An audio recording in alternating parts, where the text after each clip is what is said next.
There we go. Hope you have a wonderful weekend, guys. So today, first of all, welcome everybody.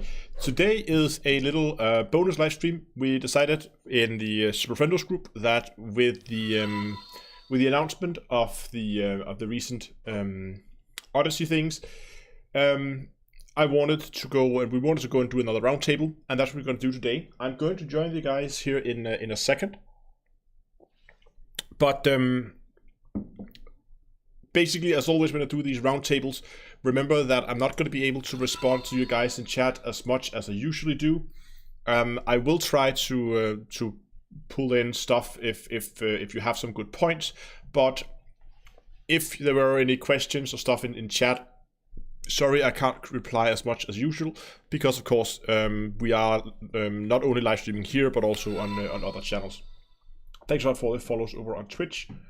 And Dunkel Aura, you seem to be hot micing. I have Twitch or Discord on mute right now, but I'm gonna quickly go and is that just this layer here? I don't know. Okay, anyway, I should say while we are talking, I'll be taking up my Python, I'll be going to Baran, I'll be mining some low temperature diamonds just because it's something I can do without thinking. And it's nice to say a last goodbye to Baran before they re-roll all the hotspots here on Tuesday. But let's quickly join the guys and let's see what they're up to. Hello guys, you're now live. Hello. Great. I think some of the other guys are still doing their intros. Yeah, so, I think we'll Plater back here just... in a minute. Yeah. I'm here. Hey. Hello, everybody. Hello. Hello. Hello.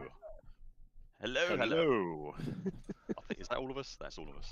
Welcome to the hello stream. We're still waiting. Where we will be saying hello for 2 hours. Quality content. Positive quality content. That's what it's all about. Yes. Chat box is working. Why is the other thing not working? OBS just doesn't like me today, for reasons best known to itself. Oh, it's met you, hasn't it? Yeah, clear. Well, that's right. That's where we are, is it? bum. Let me just write that down. Please.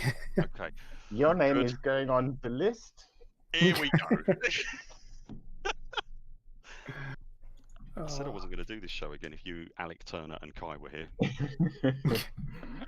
But yet here you are. Wow. Yeah, here I am. All right. I was literally just fighting with OBS as well, but it seems You as well, huh? Yeah. It seems to be okay now, so I'm good to go. Is everybody ready? Yep.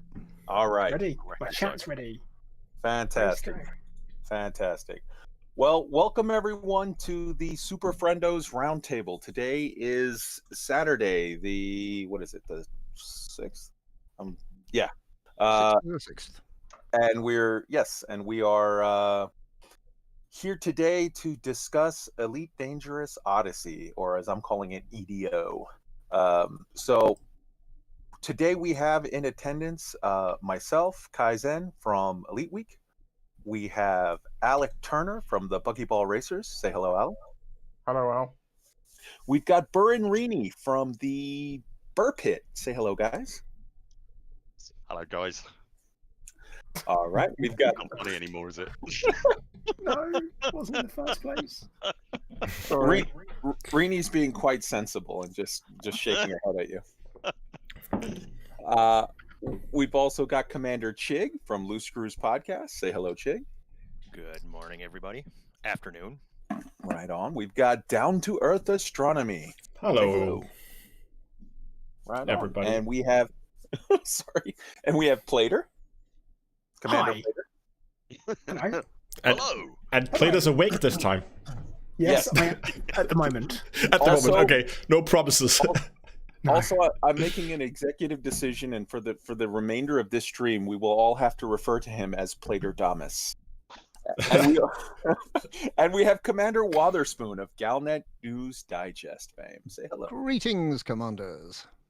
So we're all here to talk about, Odyssey. What happened, how it dropped, and the whole 9 yards. How about we let down to earth astronomy start us off on the agenda, and we'll work our way through it. Let's start.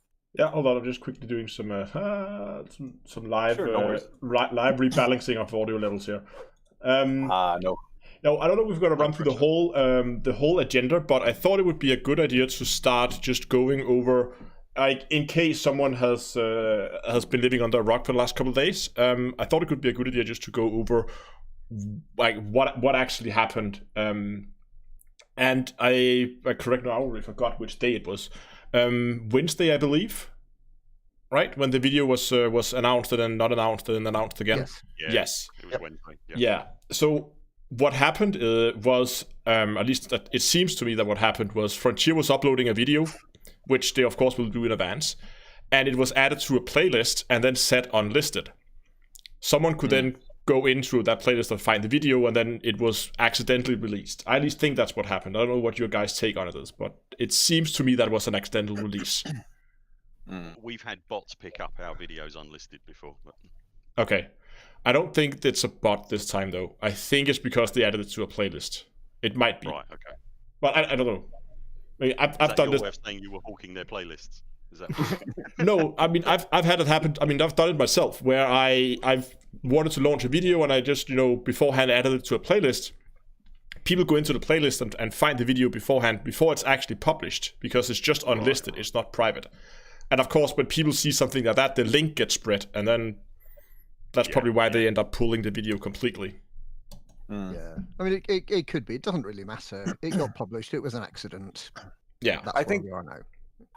I think the sort of the main takeaway that I take from this is something that Venteon said on Hutton this week. There are mistakes that cause like serious problems. There are mistakes that are sort of, they have ramification where it's like, oh, we didn't do this and this screwed over a good chunk of our player base. Those are mistakes that are worthy of sort of criticizing and jumping in and trying to whatever. And then there are other happy little mistakes where it's like, well, that's weird timing, but I'm glad I know. And I feel like this definitely falls under that category. Yeah. Oh, yeah. And for those mistakes, it's one of those that's like, obviously something happened weird there. I don't think we'll ever get the full story, and it doesn't really matter. No. Sure. Yeah. I wonder how early it was, though. I'd be curious to know. I don't think it was terribly early. They wouldn't have uploaded it weeks and weeks in advance. This is probably something they were planning to announce very close to Fleet Carrier release, to give us something to look forward to once Fleet Carriers come out. But I'm pretty sure it would have been after the Fleet Carrier hype has died down a bit. Maybe a week or two. It was said. I think I remember Will saying that we would get details after the release of Fleet Carriers. Yeah. I'm pretty sure it was then, but I think they may have pulled it forward rather than it be accidentally done a month in advance, or or even a week even at this point. It was interesting to see though. But there is what's happened previously with the last Fleet Carrier. The initial teaser that came out that was leaked early. That was due to it being on another a news website where they'd given them the link early and they'd sent their, so they could get everything written up and have it ready to go, and they said it'd go early. Is that what that was? Yeah, so it was that was the Gamescom. Yeah. It was then. It was, and that's kind of what happened. I don't know which publication it was.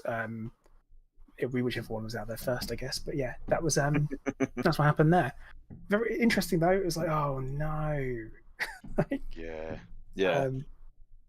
But with regard in this particular one, with regard to the fact that it came out a little bit, like, again, I come back to who is harmed by this. Nobody.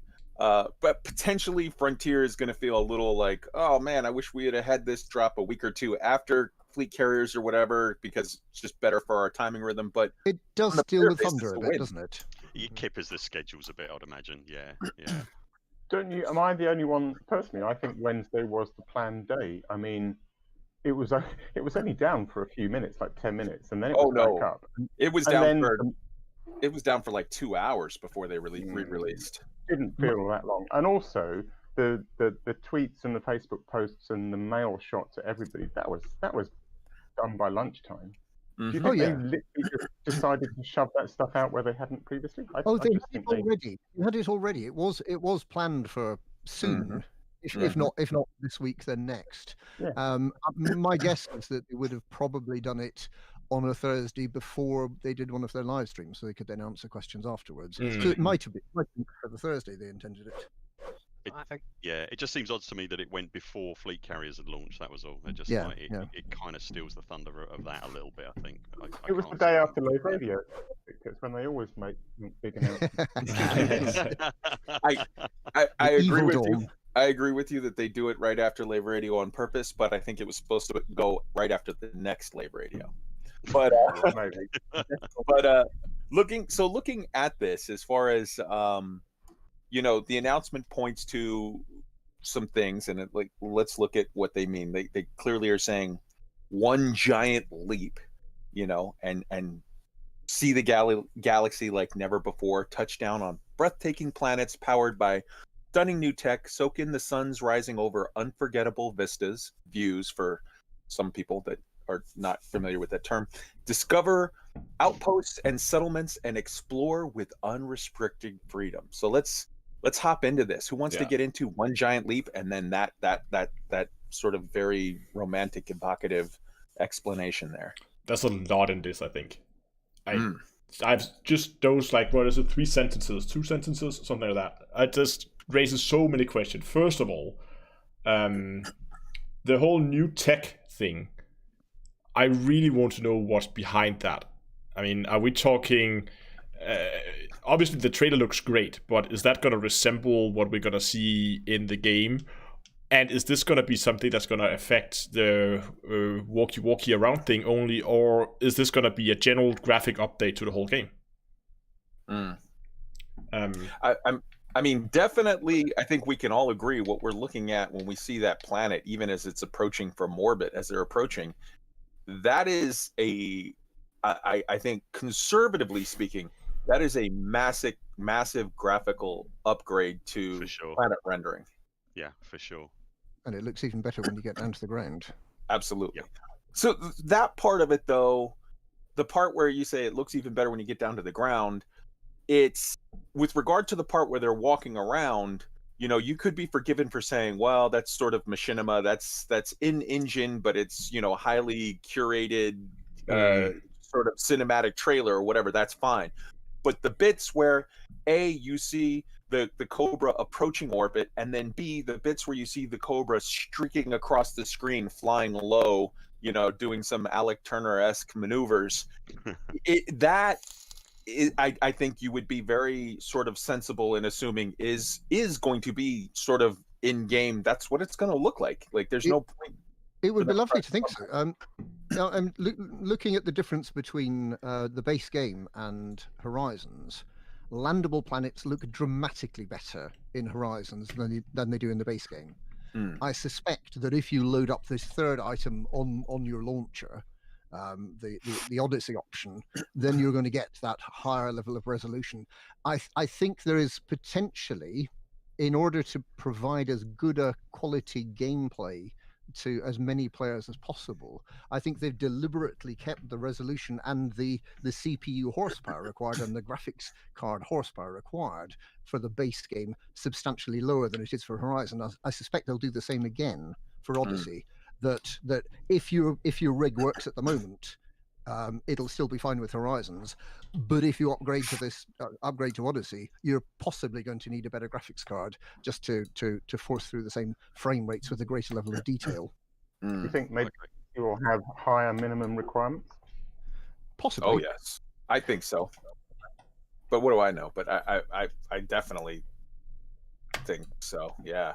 I would say for sure, because they've been working on this for years and they've been talking about a code update and everything else. I think this is almost a new game, and you're going to see slightly higher system requirements for sure. So sorry, Mike. I was going to say, do we not think there's a chance at all that the rendering for Horizons will change in the slightest? It's possible. I think it could. I think so. There's 2 possibilities that we're looking at here.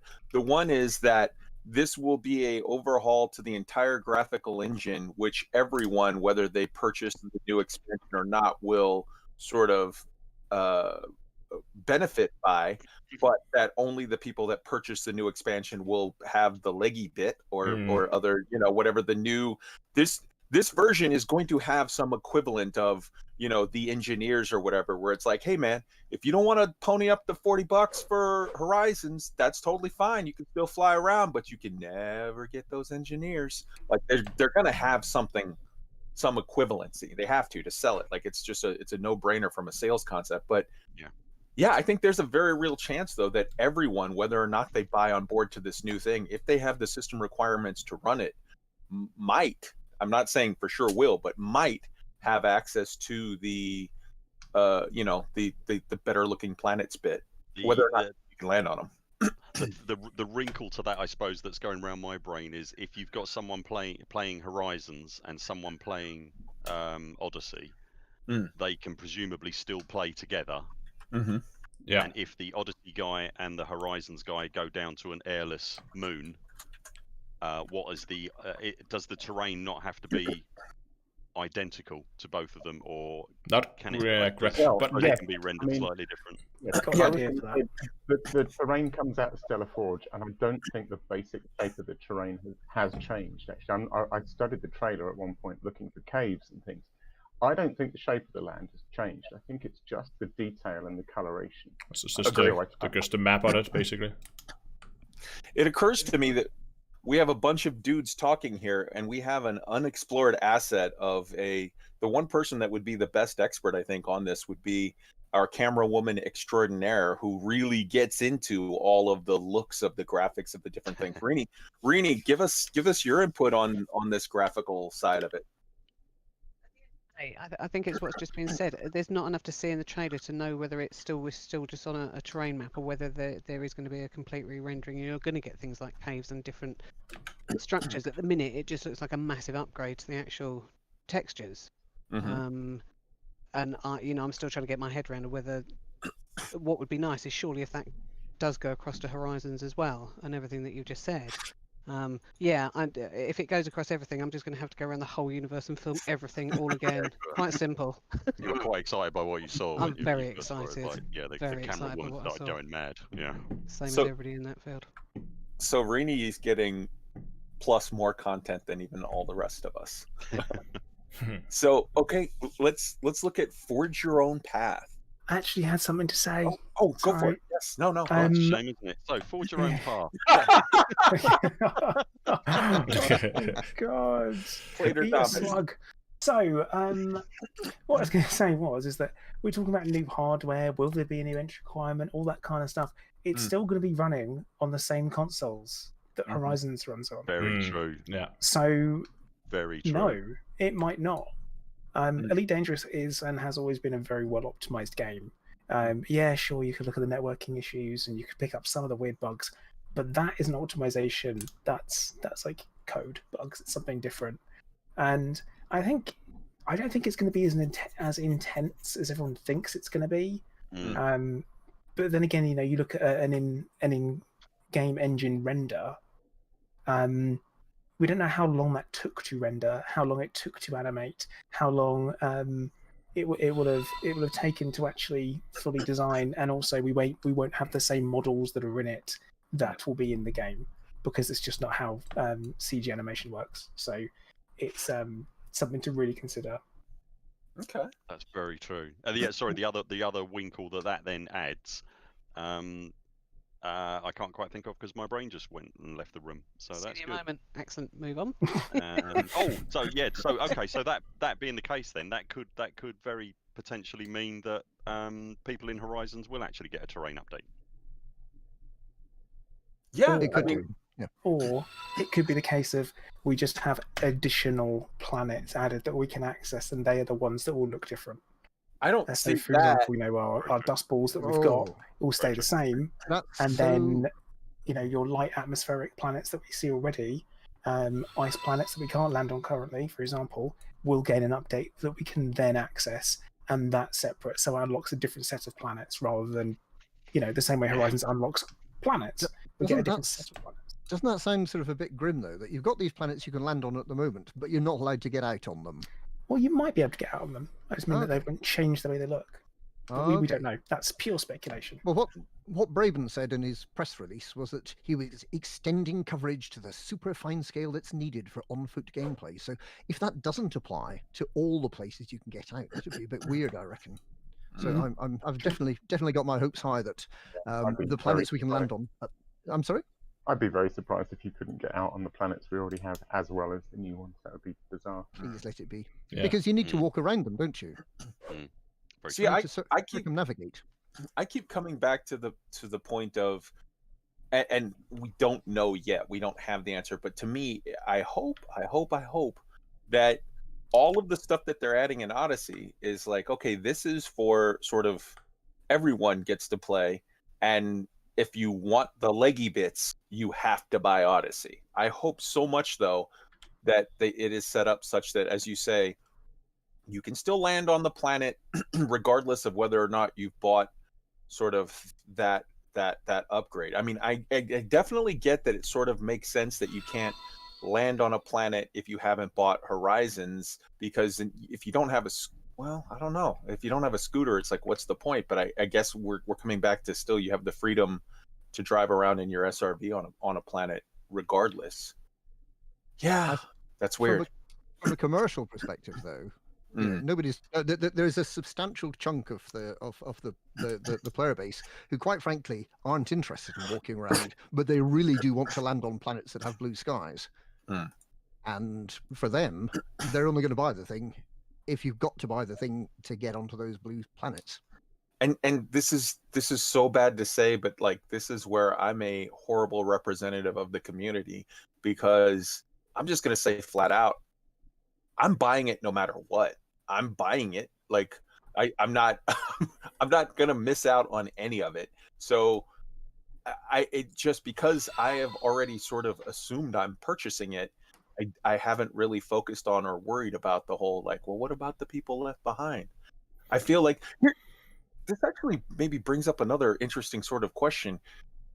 Do you guys think, because for a lot of MMOs, for a lot of different big games like your Final Fantasy 14s and your World of Warcrafts or whatever, they set it up such that whenever they release a new sort of expansion, all of the old expansions get rolled into the base game, and now it's you buy. So for Elite Dangerous, the equivalency would be that as of when they drop EDO, when they drop Odyssey, Horizons is just automatically included in your base purchase, and now you pay extra for Odyssey. Do you guys think that that's a way they'll go? Or absolutely, I did wonder that. I personally think that would be the best way to go. Yeah, I think if they don't do it, it's going. I mean, imagine a new player coming in and they see, okay, so I have the base game, and then I need Horizons, and then I also need the Odyssey update. But what if you want Odyssey and not Horizons? If people want to go that way around, how is that going to work?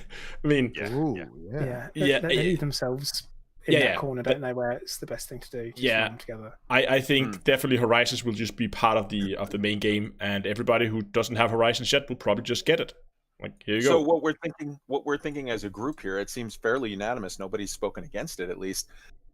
Everyone from Odyssey gives the gift of Horizons to the cheapskates. Like, just here you go. There's something for nothing. Enjoy. Yeah. Well, it's either that, or if you buy Odyssey, you get Horizons for free. It'll need to be one way or the other. That's a possibility. Okay. They could bundle it in. So only if you buy Odyssey, you get Horizons as well. That would make sense. See, this is why we invite Witherspoon. He's smart. But one thing I was thinking is, what happens if let's imagine that we have two commanders, one has Odyssey and one doesn't, and they then land next to each other on a planet, and one guy decides to walk out in his ship. What then happens with the other guy? Can he must still be able to see him walk around, but he just doesn't have that button available to him, or I guess. But presumably, so presumably your Odyssey player would be able to get out and wave and do a little, do the Carlton dance, and the Horizon level player or base level not base level, but Horizon level, and presumably, hopefully they include that into base level, would be able to get out and sort of run him over in an SRV, but like not do the dance. Yeah. I'm not sure that the non-Odyssey player will even see the avatar walking around outside the ship. They've got to. Yeah, they have to. Yeah. I mean, if they don't, it would be a huge missed marketing opportunity. By mismarketing, do you mean plain rubbish? That would just be awful. Wait. Horizons does not support animations for avatars wandering around. Currently. No, but that could be included as an update to Horizons. Yeah, there's no way they're going to update only one part of the game. They're going to do the whole thing at the same time because of the talk of the code refresh. Yeah, there's a massive code refresh. They've got to do it for all of it because it's. You say that, but then I do find it surprising that non-Horizons owners see planets rendered differently from Horizons owners from space. There's clearly a graphical update in Horizons that has not been rolled back into base game. That could be. Well, technically, Horizons wasn't a code refresh though, so I'm going to maintain my stance and call myself correct. But no, it's a fair point that it isn't that it hasn't been rolled back into it. But maybe it was more difficult to do it. And again, it's another incentive to buy the expansion. You know, they are a business. Yeah, that's true.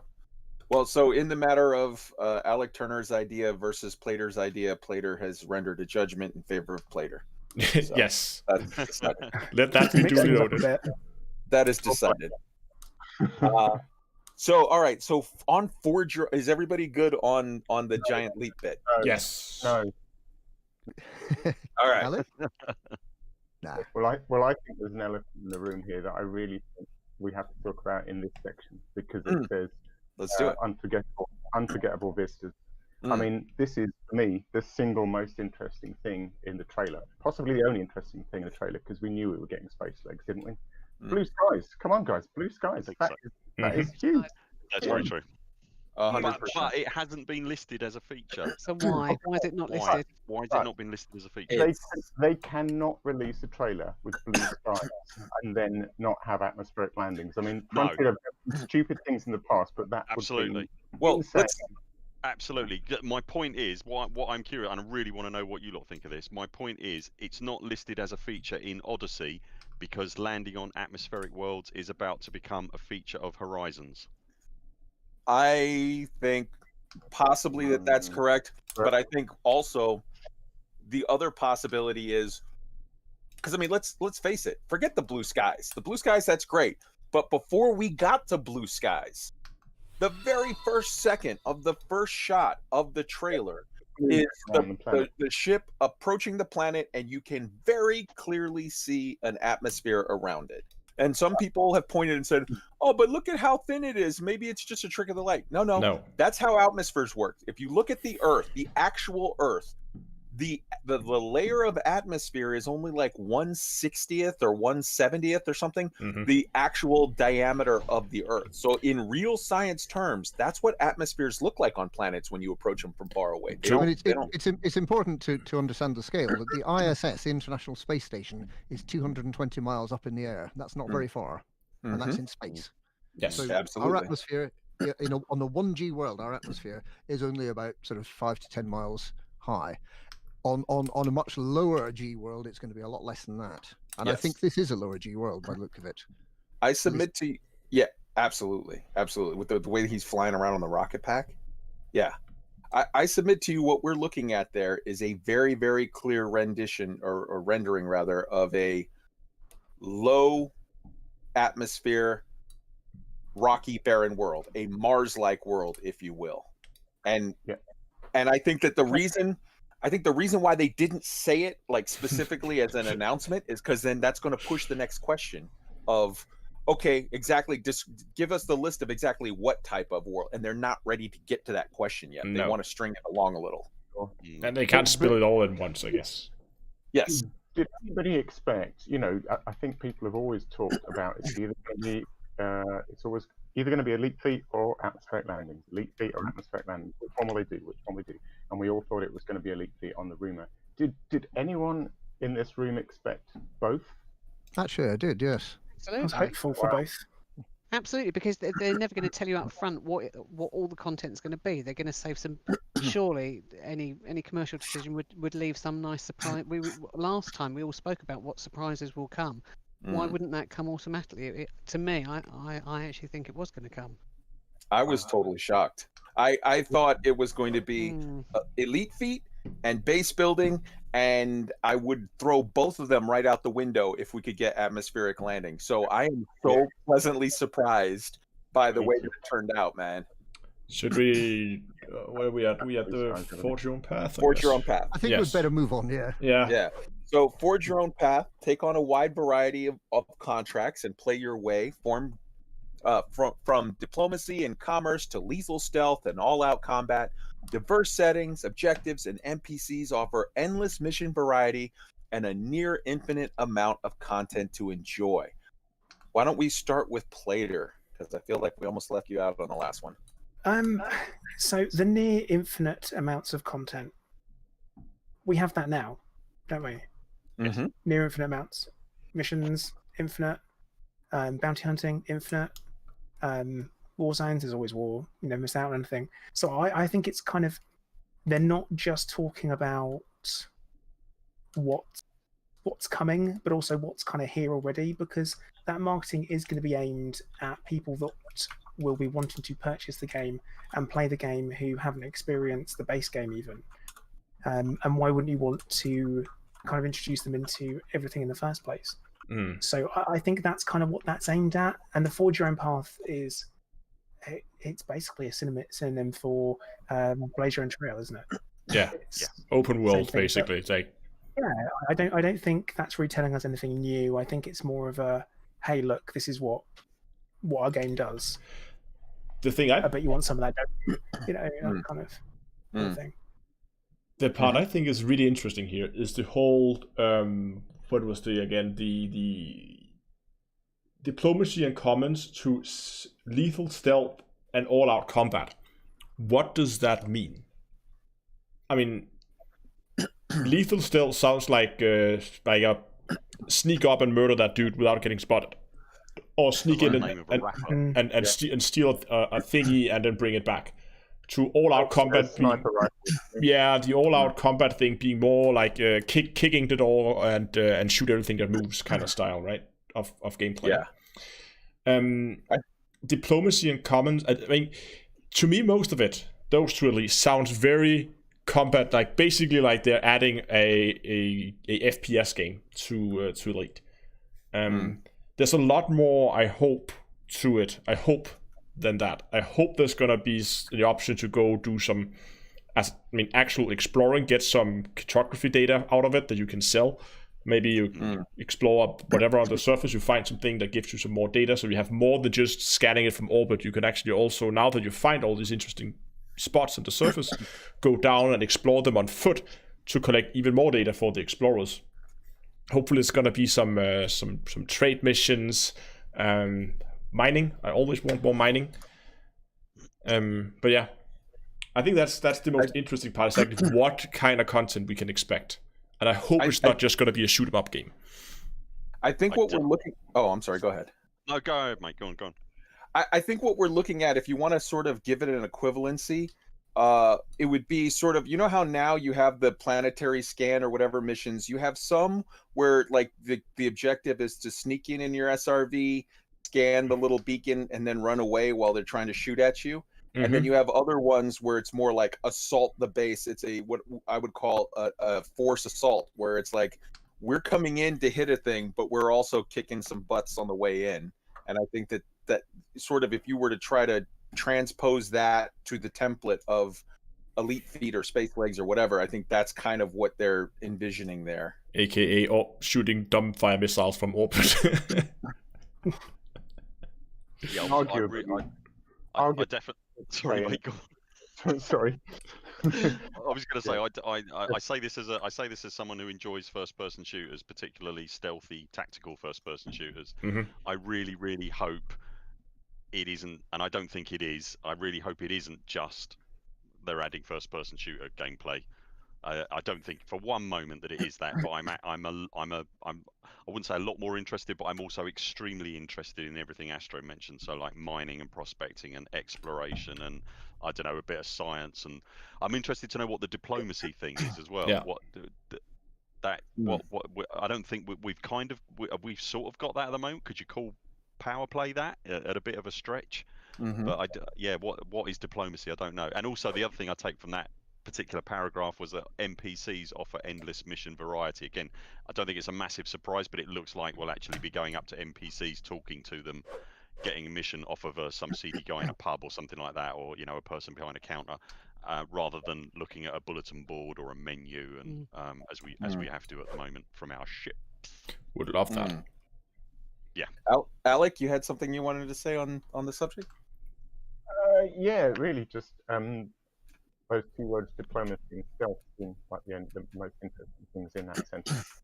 Stealth suggests to me sniper rifles, maybe, or sneaking around and stabbing people in the back. I don't know if it'll go to hand combat. Diplomacy is the most interesting one, because it's hard to. You do just wonder. You mentioned those two SRV mission types: one where you sneak in and scan, and one where it's a full-blown assault. Does diplomacy just mean not shooting? Well, diplomacy could be, for all we know, diplomacy could be you sneak into a location, take an overview, like take an Overwatch, right? And you've got to set up, like quite often actually happens with the real military, where you have sort of some camera equipment and you're not there to shoot somebody. You're there to record a conversation or a transaction, or that Sirius Corp is moving mining equipment onto this location where they say they're just doing disaster relief and it's against some charter or whatever. You record something. There's some aspect of some kind of gameplay where it's like, okay, instead of just a data scanner, I've got a data recorder. I record that, and then you get out, you relay that information, and that's used in it's used in sort of economic or governmental warfare, but not in like physical, actually killing people warfare. See, I think the diplomacy might be just another level of BGS, where there's going to be new kind of influence missions and stuff, where you're affecting factions rather than, yourself. I would be absolutely amazed if it wasn't procedurally generated stuff, because that's what David Braben's good at. What we're going to be getting is something that will definitely work in a very similar manner to what we already have. Whether or not it looks different is a different matter, but the fundamental process, the way it works, is going to be very similar. And the mission system is amazingly complex at the moment. You may not appreciate it when you're taking missions, but it is amazingly complex. And if they can do the same thing on the ground, and the other thing, of course, is that we don't even have NPC SRVs on the ground in Horizons. We're going to be having NPC people walking about, people that we shoot at, people that we work with potentially, people that we work for. This is massive in terms of change of scope. Well, one thing. Go ahead, Alex. Here's an interesting thought. So we have power play, which is on the sort of very grand scale of the three big superpowers and their bubbles around the galaxy. Then we have the BGS, which is the sort of to and fro between the different systems. What if with this we get another level of sort of BGS, which is just planet-wide?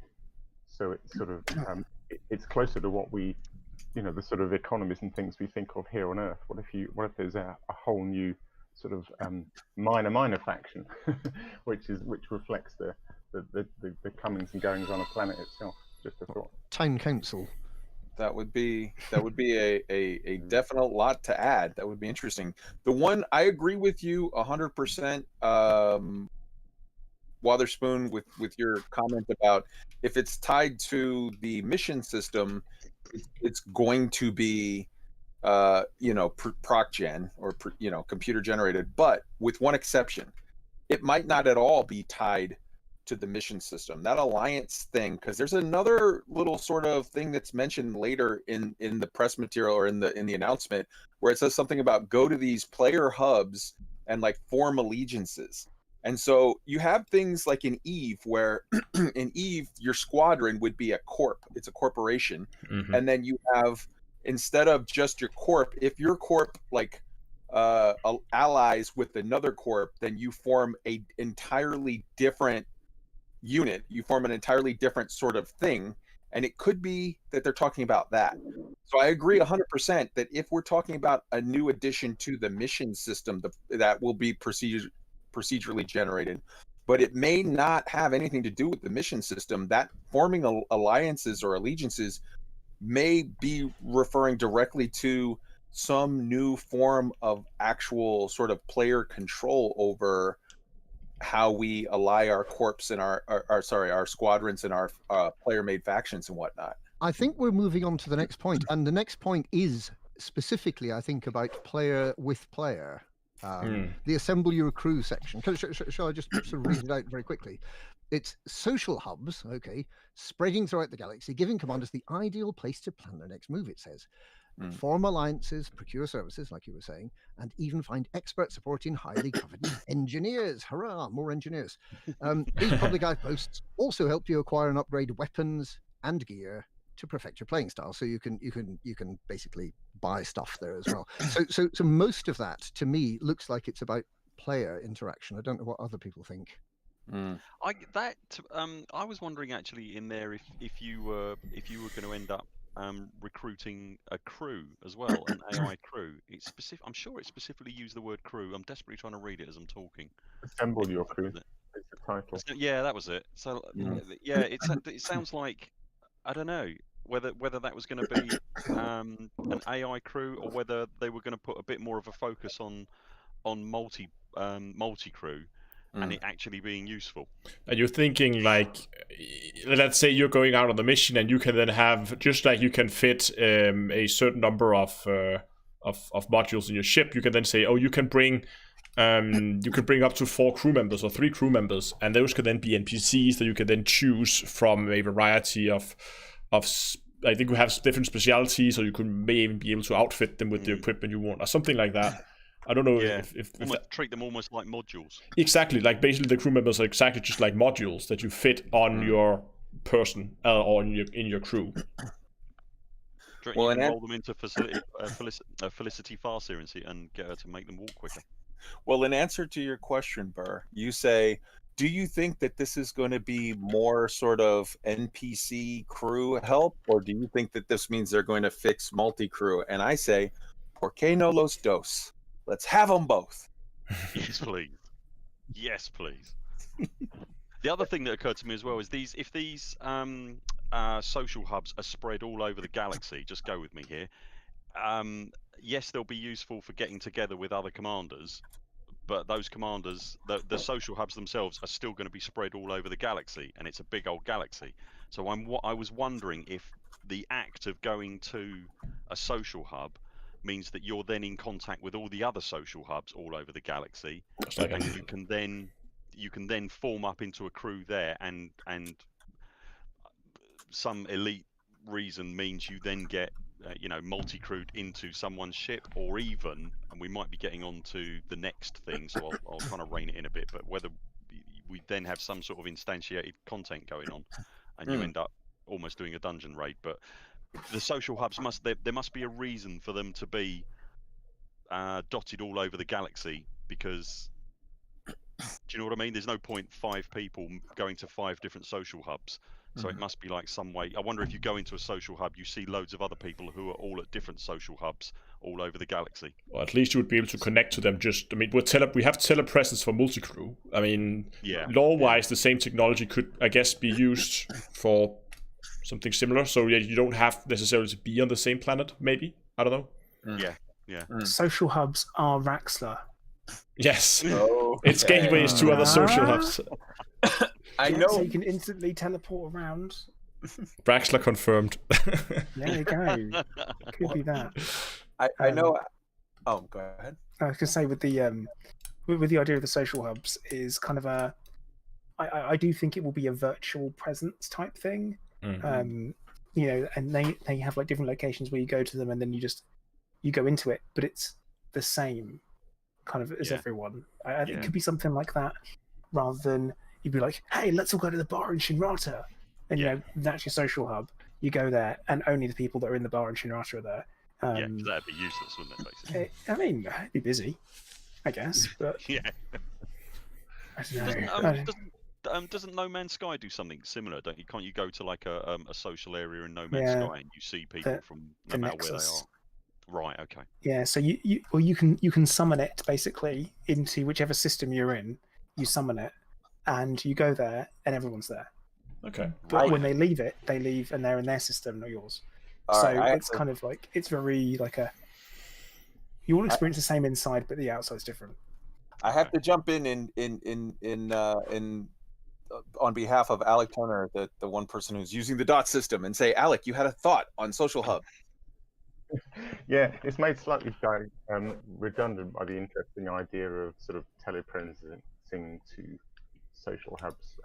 My thought was simply social hubs spread throughout the galaxy. I just suddenly wondered whether they were going to make some of the existing installations and bars be places we could actually land at, and that's where some of the bars are. But I don't know, maybe not. Okay, very cool, very cool. Anybody else with thoughts on the assemble your crew section before we move on to the sphere of combat, which I'm going to give Plater a heads up right now. It would be awesome if you could read that part and start it. Do you have the document up, or I can? Yeah, and I'm totally paying attention and listening today. Awesome. Does anybody else on assemble your crew have something they want to chip in? No. Let's go to sphere of combat. All right, Plater, if you can please start us on sphere of combat, and when that's done, Burr can jump into opinions of the trailer, and we can start from there. Word. Cool. So, the sphere of combat.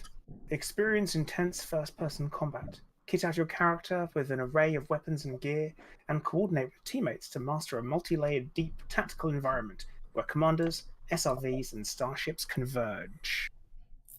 That's so exciting. That is so sounds cool. like you're in your ship, you take a mission. The mission is go attack a base, which I tried to do earlier on the stream and it failed miserably because I didn't work out how to get to the thing. But what you do is you fly in, you blow some stuff up. Maybe you take out the air cover in your ship. You come in, you land, got to land a little bit far out because suddenly, oh no, they've got anti-air weapons on the ground that you can't take out with your ship. You get in your SRV, you drive into the installation, you're spinning around, wheels spinning, donutting like crazy, shooting turrets. You can drive up to the door of the installation you need to get in and break into. You jump out of your SRV, you're into the installation, you're shooting people as you go. You get the data, you come back out, you get in your SRV, you drive to your ship, you go to your ship, you take off, you take it where it needs to go. Is what I want it exactly to be like that, nothing else. And that's exciting. That's what it needs to be like, and that's how I envision it. That certainly seems to be the picture that's being painted there. Yeah. But I mean, just imagine if you do this in a group of people. So like you set off a group of people in SRVs like 5 kilometers outside the base.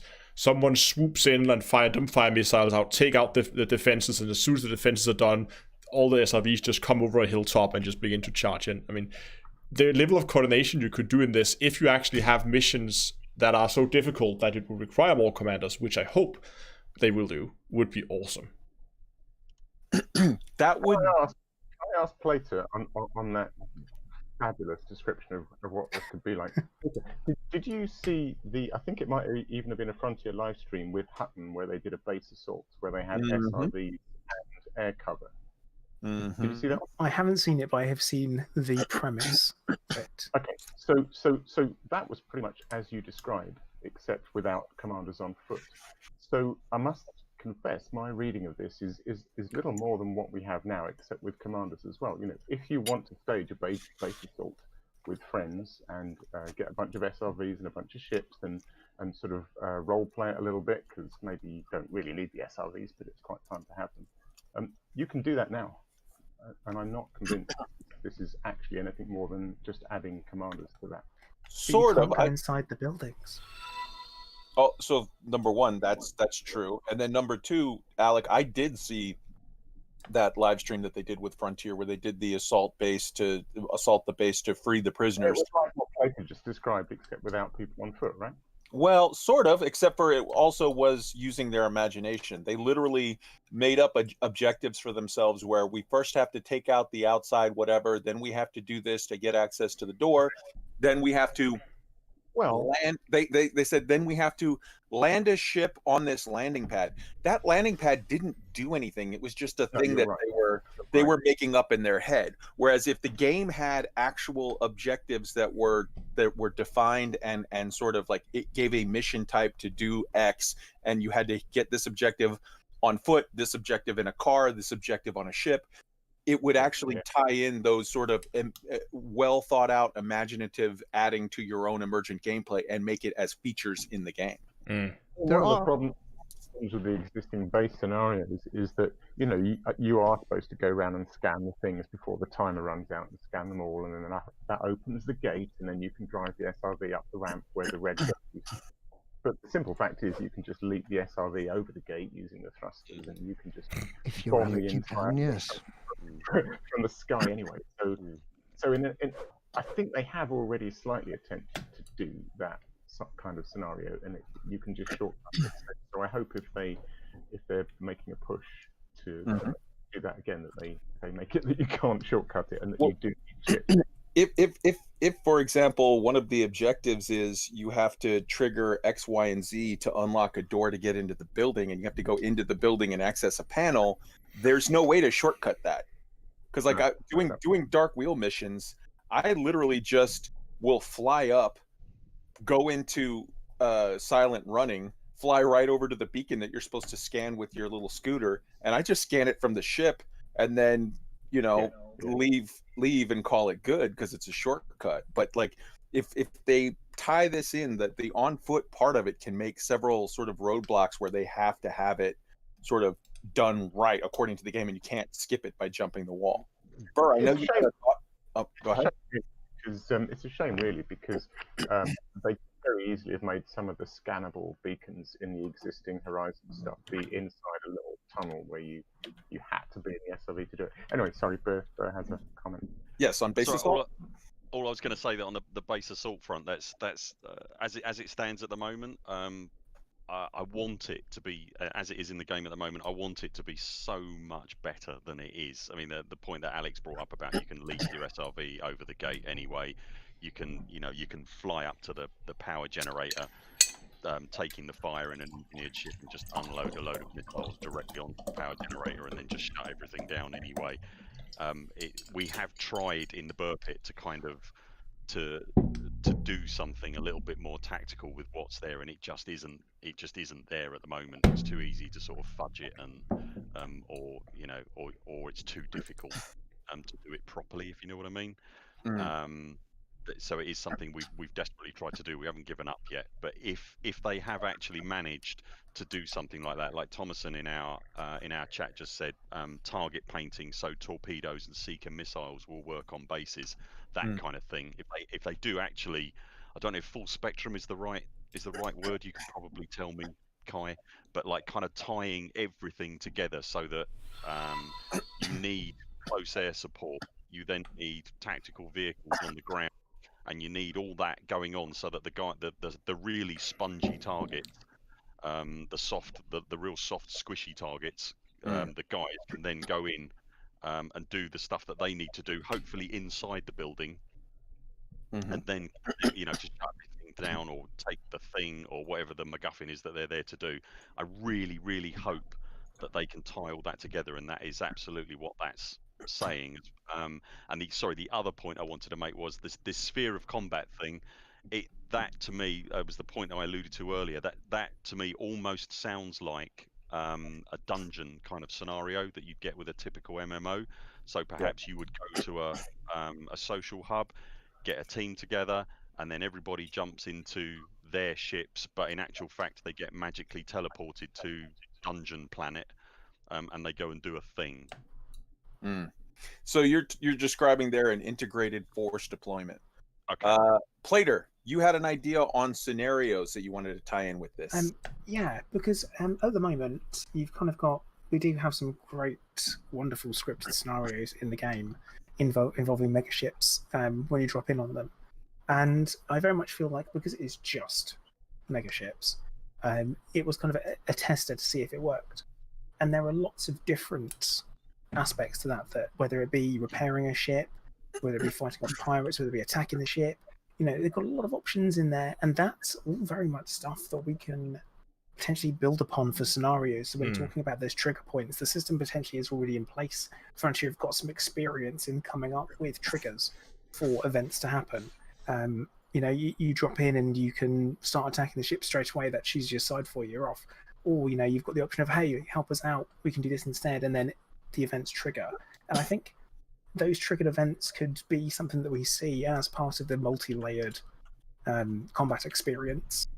If they go that route, what I really hope they do is to do a little bit like what they did with the conflict zones, where you both have like a main objective, and then you maybe have a list of optional objectives, and depending on how many optional objectives you complete, you then get a bigger reward at the end, because that really adds a ton of replay value.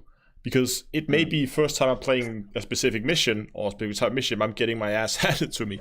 The next time, okay, I get better and better, and I finally began to become good enough that I can comfortably complete a mission, and then I can then begin working on including also solving some of the side objectives as well. That would be like, you can really replay those missions a lot.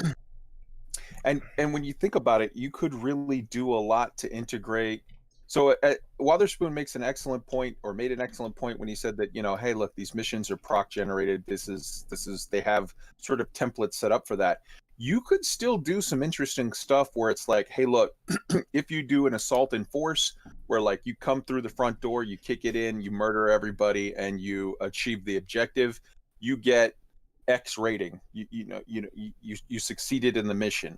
But if you do an assault in stealth, where you slip in, slip out, get the blueprints, and nobody even knows you were there, you get some higher objective rating. You can tie that to proc generated fairly easily, where it's just like, if the alarm goes off, then you're not allowed to get this rating on the mission. If the alarm doesn't go off, then you can get, it unlocks this higher sort of rating. I think there's ways that they can still do that without getting into the nitty gritty of sort of making bespoke hand sort of designated sort of achievements or whatever. I mean, they did say in one of the earlier sections that they had, was it near infinite mission varieties, and the way I read that is, if a mission would have a main objective and secondary objective, because that's the only way I can see you could get near infinite. I think, I don't remember the exact wording, but it was something along those lines. The only way I can see you could get that is by having combinations of things. So if you have a main objective, let's say you have, I don't know, 10, 15 different main objectives, and then maybe 20 different side objectives, and you then get 2 of those side objectives maybe per mission that you have to complete. And that could be, as you said, go in without being discovered, or only use this type of weapon, or like whatever, right? Or do this within this time frame, or something like that. And if that means you can get a near infinite combination of missions if you do it like that. So I think that could be something like that. There's one other spoon. No, yeah. Oh, sorry. Go ahead. No. It's another discussion I want to take before we move on to the next one. Okay, go ahead. No, it was just the most discussed S that I've ever seen is the small S after SRVs in that section. Do you guys think we're gonna get more of them? Well, they also said commanders, so that means clearly we're all going to get multiple accounts per. Yeah. Okay, that's a fair point. Starships. Yeah. It'd be lovely if there were. Yeah, it'd be great if there were. I would be disappointed if there weren't more SRVs in. 100%. Bring them in, surely. It would make sense, at least. Yeah. Someone. Go ahead. Sorry, but I say I'm confused why SRVs are used for military purposes. Why would you have something with a giant glass cockpit at the front on these tiny little wheelie leg things? SRV is the wrong name, isn't it? I can answer that, Plater. I can answer that. Ready? Go on. Because it's the only option we have. Oh, that's rubbish. Don't do that. It is. It's true. No, I'm saying I would very much like for there to be a big. I would love there to be a big boatload of options where we've got a little stealthy hover bike, we've got a tanky whatever, we've got a dump truck looking one where they can go out and mine stuff. I would love all of those different things, but right now, if you told me, hey Kai, you have to go assault a location that's 5 miles north of Philadelphia. I live in South Philadelphia. I'm going to use my car to get there. It's a Toyota Prius. It's not built for combat, but it'll still get me to the objective, and then I'll do whatever I need to do once I get there. So I'm not being cheeky when I say, like, the reason why we use them is because it's what we have right now. And when you have a job to do, you use whatever you have. Now, I 100% agree. We should get more SRVs, and when we do get more SRVs, I will use the better tool for the job. I will use one that's tanky, or I will use one that's stealthy. But right now, if I got to get rolling, I'm going to use what I got. Can I just say that SRV would not be what they are, because the SRV is a specific model of surface reconnaissance vehicle. Yeah. So you have a surface something else vehicle. I don't think combat Prius. I want a combat Prius. Combat Prius. Yeah. So, I mean, SRV literally stands for Surface Reconnaissance Vehicle, which is why on Water Worlds I was saying it would be SSRV, a Subsurface Reconnaissance Vehicle. But yeah, I guess it would be an SMV, a Surface Mining Vehicle, or an SAV, a Surface Assault Vehicle, or whatever. But yeah. Somebody grab Kai, he's going down the rabbit hole. Yeah. Sorry. But it is exactly that point, though. It's that whole kind of SRVs, they are not fit for the purpose that we have to use them for. Because when they hit a pebble, they blow up. Right? It's just, and we're expected to go into combat against multiple turrets, multiple skimmers, multiple everything.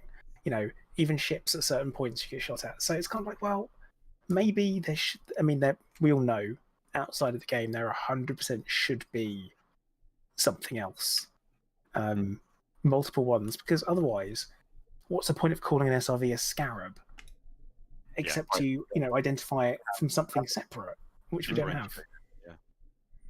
Yeah, no, I 100%. So, like, the day that it dropped, DJ Wiley in my Discord said, am I reading too much into this that it says SRVs? So, like, it should definitely, there's multiple coming, right? And I said two things. Number one, you're absolutely reading too much into that. Number two, I cannot imagine a world where they add all kinds of on-the-planet content and they don't expand on the SRV options. So while you are reading too much into that S, it's also safe to assume that there's more stuff coming. It's a funny little catch-22 or whatever.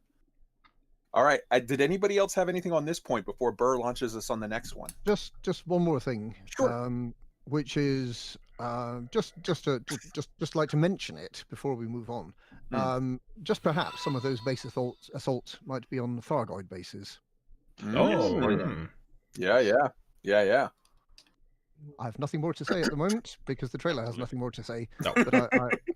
But Frontier, listen to this man. Fingers crossed, eh? Yeah, exactly.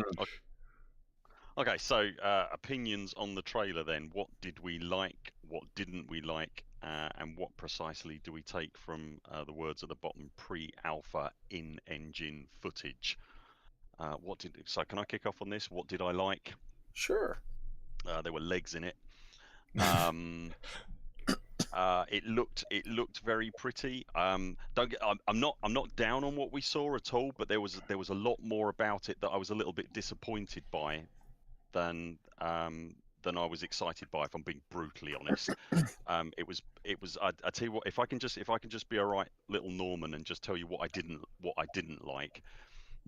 It led. And I say this as I say, I'm someone who really likes first-person shooters, and I really like tactical first-person shooters in particular. It led with first-person shooter gameplay, or the implication of first-person shooter gameplay. And I know that makes a lot of Elite Dangerous players very nervous. And also that's not what Elite Dangerous for me is about. Yes, there's combat in it, but I don't really feel that that's the core of the gameplay. I don't think Elite's got a core gameplay, and I think, like, for an opening teaser, I would rather have seen. This is going to sound weird, but a lot less. I would rather have seen a foot hitting the dirt and leaving a footprint behind, and the words Odyssey coming soon or something like that, just to confirm that space legs were in there. That the fact that they showed so much more, but it was alluding to first-person shooter gameplay. Whilst yes, it got me excited, I think it upset a lot more people in the community. Upset's the wrong word, but made them a little bit more nervous than they needed to be. Can I challenge your statement there real quick? Please do, mate. Yeah, please do. I don't. 2 seconds. Go ahead. Just a good joke in my chat that mining is core gameplay. I like that. Yes. So I want to challenge your assumption that it led with first-person shooters. Specifically, I think that what Frontier is sort of known for doing, and some of their stuff is, they'll show you a thing that gets you thinking you saw A, and then only afterward, when you get the full information, do you realize that you saw A, B, C, and D. And then people go like, oh, of course, whatever. I would assert that what they led there with quite cheekily and quite sort of stealthily is they led with atmospheric landings and followed it up with a big glossy, how about some first-person shooter gameplay sort of hints. Okay. The first thing you see is the atmosphere. The very I would first like thing to you see is atmosphere. in that way, I would like to have seen more. Then I'd like to see someone, I don't know, exploring or and someone prospecting or. Okay, fair. Someone admiring the view. Yeah. Enjoying a vista, if you will. Someone with a camera just walking around taking pretty pictures. Yep, Reed, you're right. I wanted to chip in what Kai said about what Frontier do with the trailers and stuff. No, they don't. They don't do that. They don't show you more than you think. Everyone thinks we've seen more than there is, and then when you get it, it's not there and you're disappointed. That's what happens, and that's what always happens, is people see more than is actually there, and they get totally overhyped about it. Which, to be fair, right now, I'm overhyped about Space Legs. I know when I get it, I'm going to be like, idiot, should not have done that.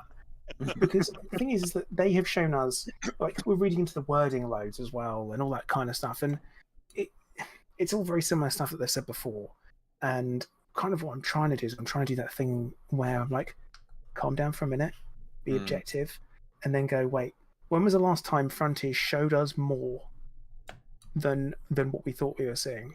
Like, when was the last time that was?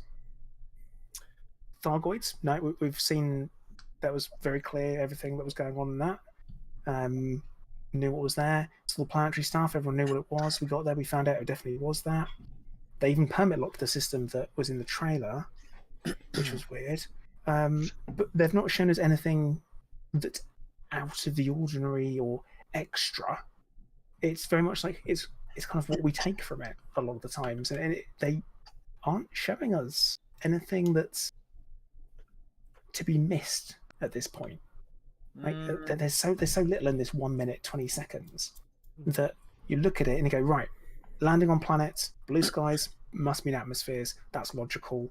We're walking around. We know it's going to be first-person combat, futuristic guns, armor, which is new. Don't have armor at the moment. Jetpack.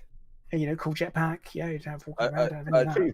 A new installation or outpost where they were landing at. That was a weird little. I haven't seen anything like that before. It just looked like a landing pad on a building, didn't it? Well, it looked like if you zoom in on the thing, which I'm embarrassed to say that I did, but there's on the top right corner, there's like a couple of like huts, like a small installation. On the top left corner, there's what looks like some sort of a bunker, and then on the bottom left corner is the main bit of the installation that's around the Okay. But with the whole reading into more stuff, people are like, oh yeah, we're going to get base building because here's a landing pad on its own that we've never seen before. Frontier go, no base building. Right. That's kind of my point. It's not just no base building; it's no base building in the roadmap whatsoever. At this time. Yeah. At this time. Yeah, but that means we're not going to see it in at least 2 or 3 years. So I agree that's probably, and you know what? Here's the thing, and this may be an unpopular opinion, but I'm going to say it anyways. I'm happy about that. And I was somebody that was psyched for what base building could mean. But again, I go back to my previous statement of, do you want space legs or base building?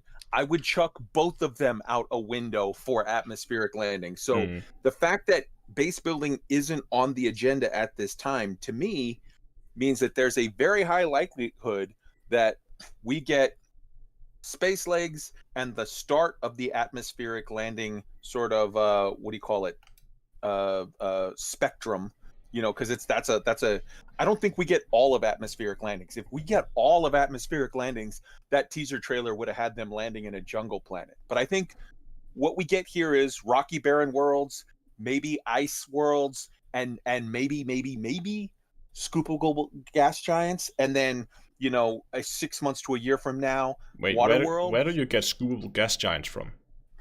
I'm saying that if you try to think of what the possible sort of how the spectrum would be, to me it seems like rocky barren worlds and ice worlds first, then the next step would be scoopable gas giants, then the next step would be water worlds, then the next step would be Earth-like worlds, and then after that, or like Earth-like worlds with just flora, and then after that fauna, and then after that maybe megafauna. I don't know. I'm just thinking, if they're not focused on base building, what are they focused on? I pray to God that it's the focus after Odyssey drops is more on that atmospheric landing spectrum. Yeah, because that's one thing a lot of people have seen is how many planets will be included where we can actually land and go out and walk. And I still believe that we are only going to see barren planets. So all the planets we have today, including barren planets now with an atmosphere. So you don't think ice? Oh, yeah, ice as well, but ice is barren to me as well. When I say barren, I mean no plant life, no animals, no larger cities, anything like that. I agree. I want to know if we can walk around on the 10G worlds. Yes. I would think that if you remember from sort of The Expanse, when they have to get those shots and stuff so they can move the Martians who are used to living in not 1G, that they can function on Earth. I would think that, I mean, I don't know, that's a crazy whatever, but like if you're walking around on a 10G world, you better have some sort of an exoskeleton suit like that is in the EDRPG game in order to sort of facilitate that. Otherwise, it's like science is out the window. Out for a crawl. Yeah.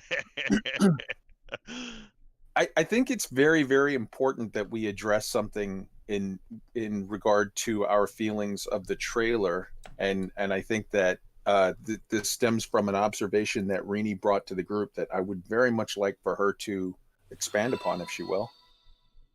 Yeah, for me, the one sort of, for all the excitement, same again, I'm very positive about everything, but just a slight disappointment on the balance and the bias and the portrayal of the male to female characters, and the female characters, even in 3306, we don't seem to be much further ahead with a very stereotypical portrayal of the roles that the male and female commanders take. And it's the first time for me that I've had to think like this in my Elite career, which I know is only a couple of years.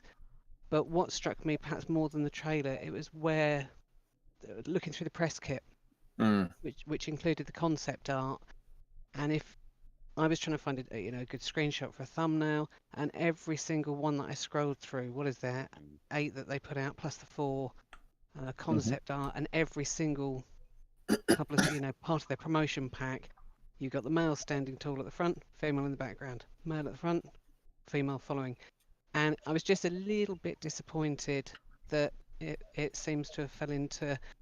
I would like to think more, but I'd like to think better of Frontier, that in this day and age we can have a bit more diversity and a slightly less stereotypical, old-fashioned 1950s. The man takes the lead, the woman's behind, and it was just something that struck me on their promotional material.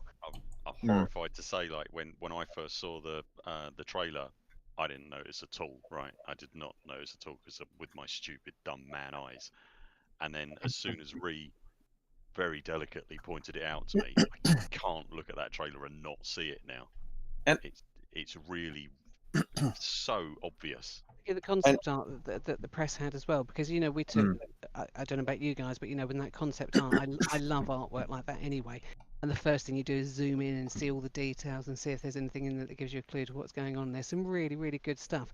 The only 2 women in all of that concept art is the woman behind the counter serving, The travel agent. The travel agent. Yeah, yeah. And the woman propping up the bar. And sadly, apart from that, that's the only representation. And I just feel a little bit let down on that this time. I hope they do better. We have voiced an opinion privately to them, and I hope they take that on board and we see a little bit of progress on that going forward. And I don't like hearing this. Sorry, Kai, just to cut you off real quick. Like anybody hearing this, don't think for one moment that we're sort of, like righteous, forthright PC warriors. No, absolutely not. We try and treat everybody equally and get on with our lives basically. But it was so blatant. Once it was pointed out to my stupid man eyes, it was so blatant. What's the point? I don't want to go on a campaign. I don't want to be a PC warrior. I think everybody's equal. I don't care what sex, gender, or whatever you are. I think everybody's equal. I don't want to have to think about it. I spent years in World of Warcraft having to think about it. I don't want to do that in a battle bikini and battle knickers. I don't want to have to do that in Elite. We are all commanders, and I would like that level playing field restored a little bit. 100%, and I think, and other people have as well. I have, and I know other people have as well. Sort of contacted Frontier and said like, "Hey, here's something to think about." I agree. So Alec Turner made a point where he says like, "Well, I don't think it's all that bad in the trailer," and I agree because the trailer is such a brief snippet that it's like, "Hey, man, if we released a 1 minute long thing of just two people walking, it might be that the man is in the lead in the first one, and then the next one has a woman in the lead, or it could be it's so small of a data point that it doesn't give you sort of a, hey, they're doing this or doing that. But if you look at the extended, as Rini quite rightly points out, if you look at the extended sort of packet, the press release packet that went out on this, you do notice two things. Number one, 100% of the people in the universe in the year 3306 are white, and number two, the only two females in the entire sort of depicted universe of that press release pack at least were the ticket agent at a travel agency and a woman at a bar. And while I completely get that a lot of marketing towards, space sims and whatever, a lot of it might be, or video games in general, sort of might be geared towards, sort of white male, whatever, and to a large extent, I would submit to you that in the year 2020, when you look at the Expanse and the two most kick-ass people in the entire of the characters in the entirety of the Expanse are Naomi Nagata and Bobby Draper, they're like, we're ready. You can show more stuff. But you're absolutely right. We're laboring on this too much. Let's sort of move it on to the next point. Yeah. What else were pluses and minuses from the trailers for you guys? So personally for me, the thing that I got me most excited was actually looking at the blue skies, looking at the atmosphere, because I am really looking forward to going out, finding a planet, sitting a ship down somewhere, right at the day-night Terminator, go find a little hilltop and put the ship down there, and then sit and watch the sunrise or sunset or whatever, right? I think I mean, visually, Elite, like the visual team that does the visual stuff for Elite, has always done an amazing job. So I'm having really high hopes for that. The things that I didn't like was some of the things that have already been mentioned, that there seems to be a very large focus on first-person shoot-'em-up kind of gameplay. And while I definitely could see that being fun, I would really hope that it would also do something to cater into the more industry / exploration / trade / whatever, anything else side of Elite. And also make some of that type of gameplay available for Elite feed. Alec, you had, I think you were also very, very interested in the blue skies and whatnot. Yeah. I mean, opinions on the trailer. What did I like? Blue skies. I mean, really, honestly, from what we kind of suspected we were getting space legs. So in a way, there's nothing in the trailer in terms of space legs that surprised me. I don't know, the animation, the walking animation is very nice, but is that what we'll see in game? Hard to I have to say. But yeah, the blue skies was just a complete revelation because I didn't expect it. So that's all I saw. I just saw blue skies for 1.5 minutes. What didn't I like? I don't, I don't think there was anything I didn't like. I thought it was sensational. It's a teaser. I did just want to kind of remind people about that. Maybe it's a 1.5 minute teaser, so I don't think it has to have a lot of information in it. And wow, what a teaser! Atmospheric landings when people didn't expect them. I think that's huge. Teaser. Alec, do you reckon you'll be able to use the jetpacks that are on the back of the suits? Jetpacks are interesting, aren't they? Yeah, I suspect, and I think someone else suggests that they'll be for softening landings. I doubt if we can use them to travel long distances. I know a lot of people think I'm going to be the first person to actually circumnavigate a planet on foot, but frankly, if those jetpacks don't if all they do is soften landings, I'm not entirely sure I'm up for it. So what do we take, guys, from, before we move on from this topic, what do we take from the very sort of key important tag at the bottom of it where it says, in-engine pre-alpha footage? Let's address that before we move. Interesting. Anyone in the game industry here with sort of experience of what that phrase really means, if anything? You're pointing at us, aren't you? I mean, No. It's I don't think you can. I suppose what you can take from that is it was rendered in the game engine, but it is not gameplay. I think is the only thing that you can take from that. So it's an indication of what the game would probably look like, I would imagine, on a very, very high-end PC. So it's reasonable to assume. Well, we could, for example, assume that terrain that we see in the background, that level of detail, that might be what we would see. I absolutely think that's a safe assumption. Yeah, absolutely. Yeah, I'd be very disappointed if it didn't look somewhere close to that when it launches. But it wouldn't be the first time that the games industry had done that to us. So okay, sorry, I know I had my turn, but I've just remembered something else I did like, and that did also surprise me. Was that hike in quality? I guess I hadn't really expected that. Yeah, I suppose so. Yeah. Absolutely. So the one last thing I want to say with regard to the trailer, and when it first launched and when it hit, I kind of want to address the sort of meta sort of feeling in the entire community. To me, the second day with other stuff where VR questions and other questions came in, base building, whatever, some people had feelings and thoughts they wanted to express of criticism or whatever. But day one, just that trailer launching, the entire community reacted like it was surprise Christmas. Like it was Christmas that just happened to drop in June for some reason. No one expected it. And then when it dropped, everybody was like, this is the greatest thing ever. And I mean, if you look even in the subreddit communities, they have a listing of the subreddit gaming communities. Elite Dangerous jumped up from the 16th spot of the subreddits that are getting activity and interest and people are checking and posting on, to the number 6 slot. It had a massive jump, and everybody seems super hyped. And after they announced what was going to happen to VR, though, did it slump again? It didn't slump, but let's be honest. There's maybe the tenor of some of the posts changed a little, but wow. Yeah. It was a nice shot in the arm for the community. It was nice to sort of see that level of positivity coming out again.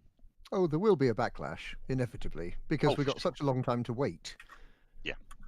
Which is where development diaries and so on could come in useful. But the attention of this video, 177-second video that about half of it is text on the screen, we've broken down like the Zapruder film. I mean, we're looking for the shooter on the grassy knoll in this, short little video, and was he in it as well? we're getting into gender roles, trigger discipline. I mean, everything about this video, we've broken down, and that just shows the excitement and passion of the community, and that's what I take away from it. I wanted to. Okay. Should we talk about the whole VR or the lack of VR because there's been a lot of confusion about it. Sure. I saw some people say think that VR is gonna be taken out of Elite completely. I don't think that is the case. Yeah, it was like wait, what? How did you come to that conclusion? Well, that's not how I read it, at least. Let me jump in. Let me jump in for 1 second to say, not only is that not the logical case of how it would be, but Frontier have stated explicitly, word for word, in a live stream, that will not happen. VR is still in the game everywhere where it's in the game right now. Yeah. Sorry. Go ahead. But that then begs the question. I mean, now that we know that VR is still going to be in Elite, so when you fly your ship, you drive your SUV, you are VR capable. But what if you are owner of the Odyssey update and you then want to leave? Because I don't think the game could just on the fly say, now I'm just gonna like that, I'm gonna swap over, and now I'm in screen mode, and you have to take your headset up and then you play around with your mouse and keyboard, because HOTAS is probably not gonna be the most fun interface to use for this.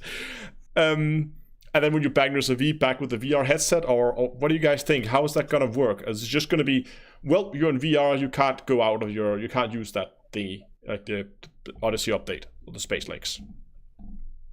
I know Plater had an interesting thought on that VR that I think addresses just that fact. Can you tell us your thoughts? Yeah, so at the moment, when you launch Elite Dangerous, you have the option on the launcher, and you can choose Elite Dangerous, or you can choose Horizons. Obviously, you've got the single player training and there as well. But I think that what will be the case is that when you launch Odyssey, it won't run in VR. That's going to be the easiest way to manage it from a transitional point of view. You don't. That's it. Not because they've Frontier would have gone actually we don't want people to experience any content now in VR whatsoever. It's more of they looked at what they could deliver and they decided what would be the best player experience. And the best player experience for them to ensure they can actually deliver some content in a decent time is going to be a simple first-person player experience, because VR and making something suitable for VR is difficult. How many AAA titles are there out there for VR games? Half-Life Alyx? Yay. Yeah. That's kind of it. It's all about AAA. There isn't anything really out there. And the reason is because it is difficult. And it is for a minority of gamers. Sure, growing minority, but it's still a minority of gamers. So it's a lot of work for you to potentially put into something that won't get utilized. Or you put some effort in, you don't absolutely nail it, and then people tear you to pieces and roast you for it. So I think Frontier have picked the option that will be, well, I think they might pick that option, don't know for certain. That, they turn around, they say no, it won't launch in VR, it won't launch in a HMD, it won't do that. I've got someone in my chat who says that the game cannot turn off VR, it's a feature of the graphics driver, not the game. That's incorrect. If a game doesn't support it, it won't support it. You might be able to launch it in the HMD that it comes up like a huge screen, that kind of thing, in a 2D environment, but it will not project both images to both eyes and give you that stereoscopic kind of immersive view. It won't do that. It will just turn around and be like, no, we're not doing that, because it won't work that way. So your idea that it will literally just be at the base level of load in, like you don't get any Odyssey content unless you load into Odyssey the same way you do with Horizons. That is definitely one possibility of how it could go, and we need to get information on that. Another possibility could be that you can do all of the stuff you can do now in a ship, or sitting down in an SRV, or in your cockpit of your ship, but that whenever you go to do the leggy bit, you would have to sort of transfer over to the non-VR system. I'm not saying that I think that is what's going to happen. I'm saying that is a possibility. I just don't think that's going to be... It would be like... you would get the same effect as if you would suddenly, in the middle of the gameplay, say, oh, this part of the game is only available up to 1440p, but not 4K. So everybody playing 4K would suddenly have to we're just gonna rescale your image and rechange your resolution and everything mid gameplay. That's not gonna be a great experience, I think, for doing that in the middle of a game. I would agree that the walking around is the reason that they're not having VR in Odyssey, but I certainly agree with Plato that the simple solution is to just say, if you choose that option on the startup, then you just don't get VR.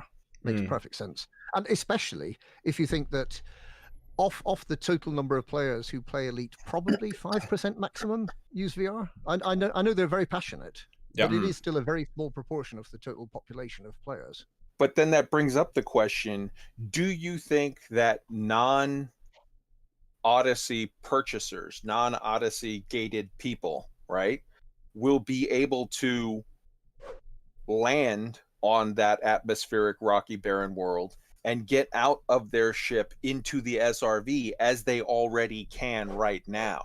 Because I think that if that's the case, you may end up with a lot of sort of VR users, that passionate subgroup, sort of choosing to do the workaround of just not loading Odyssey and landing on that same planet and doing all of their stuff, and then only ever loading Odyssey on those times when they want to do the leggy bits.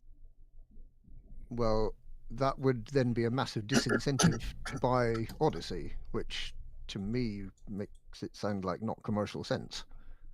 I don't think you'll get to land on those atmospheric planets at any rate. You might well get to land on existing planets, and you might get better terrain in Horizons. But I really doubt that from a commercial perspective, the really exciting thing, landing on atmospheric planets that so many people want to do, they're not going to just give that away. Surely not. That's something that has to be part of Odyssey. They might not give it away as such, but in order to do anything meaningful on those planets, you might have to do the leggy bit. Yep. I would genuinely, if I was making my choices, I understand that that they might be struggling is the wrong word, but they might be struggling to get a decent VR leggy experience. I suspect that's probably what's going on, and then at some point down the line they will bring it in. But by the by, if I had my choice, I would say let the Horizons users fly down and land on the planets, the new planets and the atmospheric worlds that we appear to be getting. Just don't let them get out and do the leggy thing. They can get out and do their SRV, everything that you can do at the moment. You can. I think that would probably make the VR community a lot happier. Yes. If they could do that, and that to me would be the sensible way to go. And I know the VR community is not huge in Elite, but it is extremely passionate. And whilst I can't stand VR myself, I absolutely hate it. I do feel for them. I do really feel for them. It must be extraordinarily disappointing at the moment, and it would be really lovely, and unfortunately this isn't the way that Frontier generally goes, but it would be really lovely if they could just open up a little bit and just talk about, set some expectations of what are we actually, don't want like really massive details and massive spoilers, but if you could just address that little bit particularly and just and say this is what you will get. You won't be able to do this. You won't be able to do that. We'll give you some more stuff that you won't be able to do either. Sorry about that, but you will get this, and it would just be so nice if they could just shoot down a bit of the fire, because we were having such a nice Wednesday, and then it then turned into an absolute catfest again, and really ruined my Thursday. So. The whole VR and Space Legs thing is something I spoke about last December. No, December before that. Oh my god!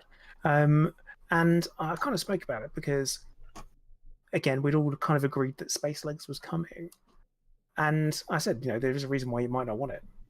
And most of the comments on it, because one of the reasons was it won't work in VR. It is going to be exceptionally difficult to produce a positive experience in VR, so therefore you probably won't have it. And I kind of a lot of comments where who cares about people with VR? Well, The people with VR care about the People with VR. Yeah. Now I've got an HTC Vive. I play games in VR. Probably my game of choice that I play in VR most is Pavlov, which is a first-person shooter experience. I have to stand in my living room, and I spin around and I move around, and I have to flail my arms. Sometimes I've got to stab people with knives. It's in the game, and it's a very different experience to me sitting there playing Elite Dangerous. Not remotely the same, and I barely play Elite Dangerous in VR because I like to do other things at the same time. Now, that's not a comment on Elite Dangerous. It's a comment on my personality flaws of not being able to concentrate unless I have more than one thing that holds my attention. I can't do any one thing at a time. That's it. I'm currently fighting a pirate in an assassination mission whilst talking, so I've got to do more than one thing. I can't not. And I just couldn't see how it would work, and apparently neither could Frontier. And I think the concerns is that how would you transition from using a HOTAS, flying around in VR, to then having a first-person VR experience, either using a HOTAS or using a keyboard and mouse, even in VR? That'd be nauseating turning around. It wouldn't be a fun time. Even if you have the comfort vignette on, it doesn't work. It still makes you feel sick. So that's what they're wrestling with. I tried. There's a game called Adrift, which is one of the earliest VR games that came out. And the premise is space station's destroyed. You're now floating around the space station trying to get back to Earth. And even though you are you don't have a reference of what is up and what is down, and you are floating around, it wasn't actually that nauseating because you have that helmet on. You have that point of reference around you with a heads-up display, and you always have the edge of the helmet in your peripheral vision. So that wasn't really an issue for me at all, at least when I played it. So I know this is different from floating in space to walking, and that does have a tendency to cause slightly more nausea, but I don't think it would be that bad to go and try to implement VR for it. I mean, sure, there might be some people who don't have the stomach for it, but there'll also be a lot who does. How would you transition from sat down flying a spaceship using a HOTAS to now you're in first person running in and shooting people? How would you transition from that smoothly whilst maintaining the gameplay experience? Because you could have a separate space shooter, first person, could be fantastic, or you can have a fantastic space experience with a HOTAS or a space experience with a mouse, but you can't really have a great space experience standing up in the middle of your living room with Vive controllers. Which brings me. I'm sorry. No, go ahead. That's kind of my point. That's it. Yeah. I'm at the end just in case I've got something else that comes to mind. Don't worry, it's fine. I want to take what you just said and go back and readdress my previous statement and sort of attack the idea that Wotherspoon put forth, where he said, if they do what I said, which is allow players the option to do all of the non-leggy bits out of VR, because if you're landing on a planet already, okay, let's say you're landing on, just pick a planet. Let's say you're landing on, for example, Mars. Okay, it's a rocky, barren planet. It exists. It's there. We see it. We all see it on the map, whether you buy anything or not. Some people, right now, none of us are able to go there, but presumably, well, actually no, because they've made that. That's not. If you find a Mars-like planet, but not Mars, because in the game that's one that isn't the capital of the Federation, you mean? Yeah. If you find a Mars-like planet in System X, we can all see it whether or not we've purchased anything. We see that it's there, but only some people can get it. I think to sort of attack the concept, because you said if you make it to where we can still do all of the non-leggy bits, if we can still land there, whether we buy Odyssey or not, that's not a good sales idea. It's not going to push people to buy. I argue that that's incorrect, and here's why. I think that, number one, we just said there's maybe at most 5% of the population of the game is playing in VR anyways, so the vast majority of the players are still going to want it for exactly the reason, regardless of VR. And number two, for that small subgroup of players that are playing the game, that are, you know, the hugely rabid fan base of VR players that are very pro elite, I think that if you allow them to do the landy bits and the SRV bits and all that stuff still in VR, but then force them to log out of the game and swap modes over to the leggy bit, that's going to suck for them, true, but it's going to suck for them much, much less than them not being able to even do the landy bits and the SRV bits. So I think that if you give them that option, the way that I've said it, you're going to find that the vast majority of them are going to, that 5% are going to purchase anyways. Whereas if you don't give them that option and you force them to, they can't land, they can't do anything on an Odyssey planet at all without swapping to a mode that forces them to flat screen it, they're going to start looking around at other games. So you're going to lose out. I don't see that offering the landing and the SRV bits to everyone, including VR, regardless of purchase of Odyssey, is going to be a drawback. And to add to that, they're going to add some new level of engineers, of the hub thing, of the things, you know, like the joint mission thing where you go to a spot and we sit around and you sign up for the raid and then we all get in. They're going to add other things that will force people, because, you know, non-Horizon people that don't give a damn about maybe driving around in their SRVs, they hate SRVs, it makes them sick. A lot of them still bought it just because they wanted access to the engineers. I don't see it being a huge knock on their ability to sell the product of Odyssey by them allowing the VR players to still enjoy atmospheric landings and SRV driving in VR on Odyssey planets. I totally agree with you that from a VR player's perspective, that's the best of both worlds, or at least the best you can expect reasonably at the moment. That it would be absolutely fabulous, and you know, I would personally be wearing my Oculus and landing on these planets and looking at the detail, which is so much better than what we've got at the moment in Horizon. Absolutely, I just don't know from a sort of business perspective if that makes sense. If they do what we were discussing earlier, and if they kind of roll up Horizons into an Odyssey purchase, but allow you to log into the Horizons bit after you've bought Odyssey and land on the Odyssey planets, that might conceivably work in VR. But then you do get the slightly awkward thing that you know your friends are all getting out and you can't because you're in VR.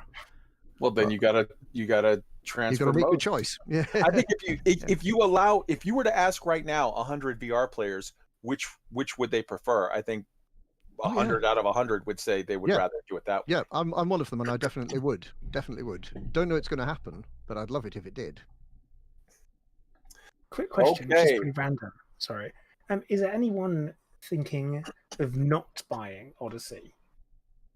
Is there anyone who looks at it and went, "Oh, I'm not really interested in that"? Is there like anybody at all? And this goes to anyone's chat who's watching.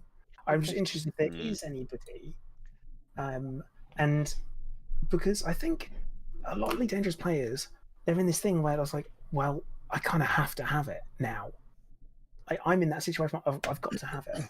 In the same way that every time, you know, there's a tasty looking paint job for the Corvette and it's metallic, the hand drifts towards the pocket. I've got to have it, and I feel like it's a must. Like Odyssey, I haven't even at no point have I thought I won't get that. Or I won't get the next expansion anyway because I've got so much time in the game. I really enjoy it. Why wouldn't I? Like, why wouldn't I do it? 100% agree. I am. So, but I mean, I think everybody in this room, let's be honest, everybody in this room is the worst demographic to possibly ask that question to, because I can't imagine a single one of us going, like, if you say tomorrow, sight unseen, hey, over the next 2 years, Elite is going to drop 4 paid expansions. I don't even need to hear what they are. I say, shut up and take my money, and then we'll see what comes. The only question along those lines I've been thinking is how many copies I want to buy, because I have 3 accounts. Yes. So it's like, should I buy for all of them? Yeah, probably will.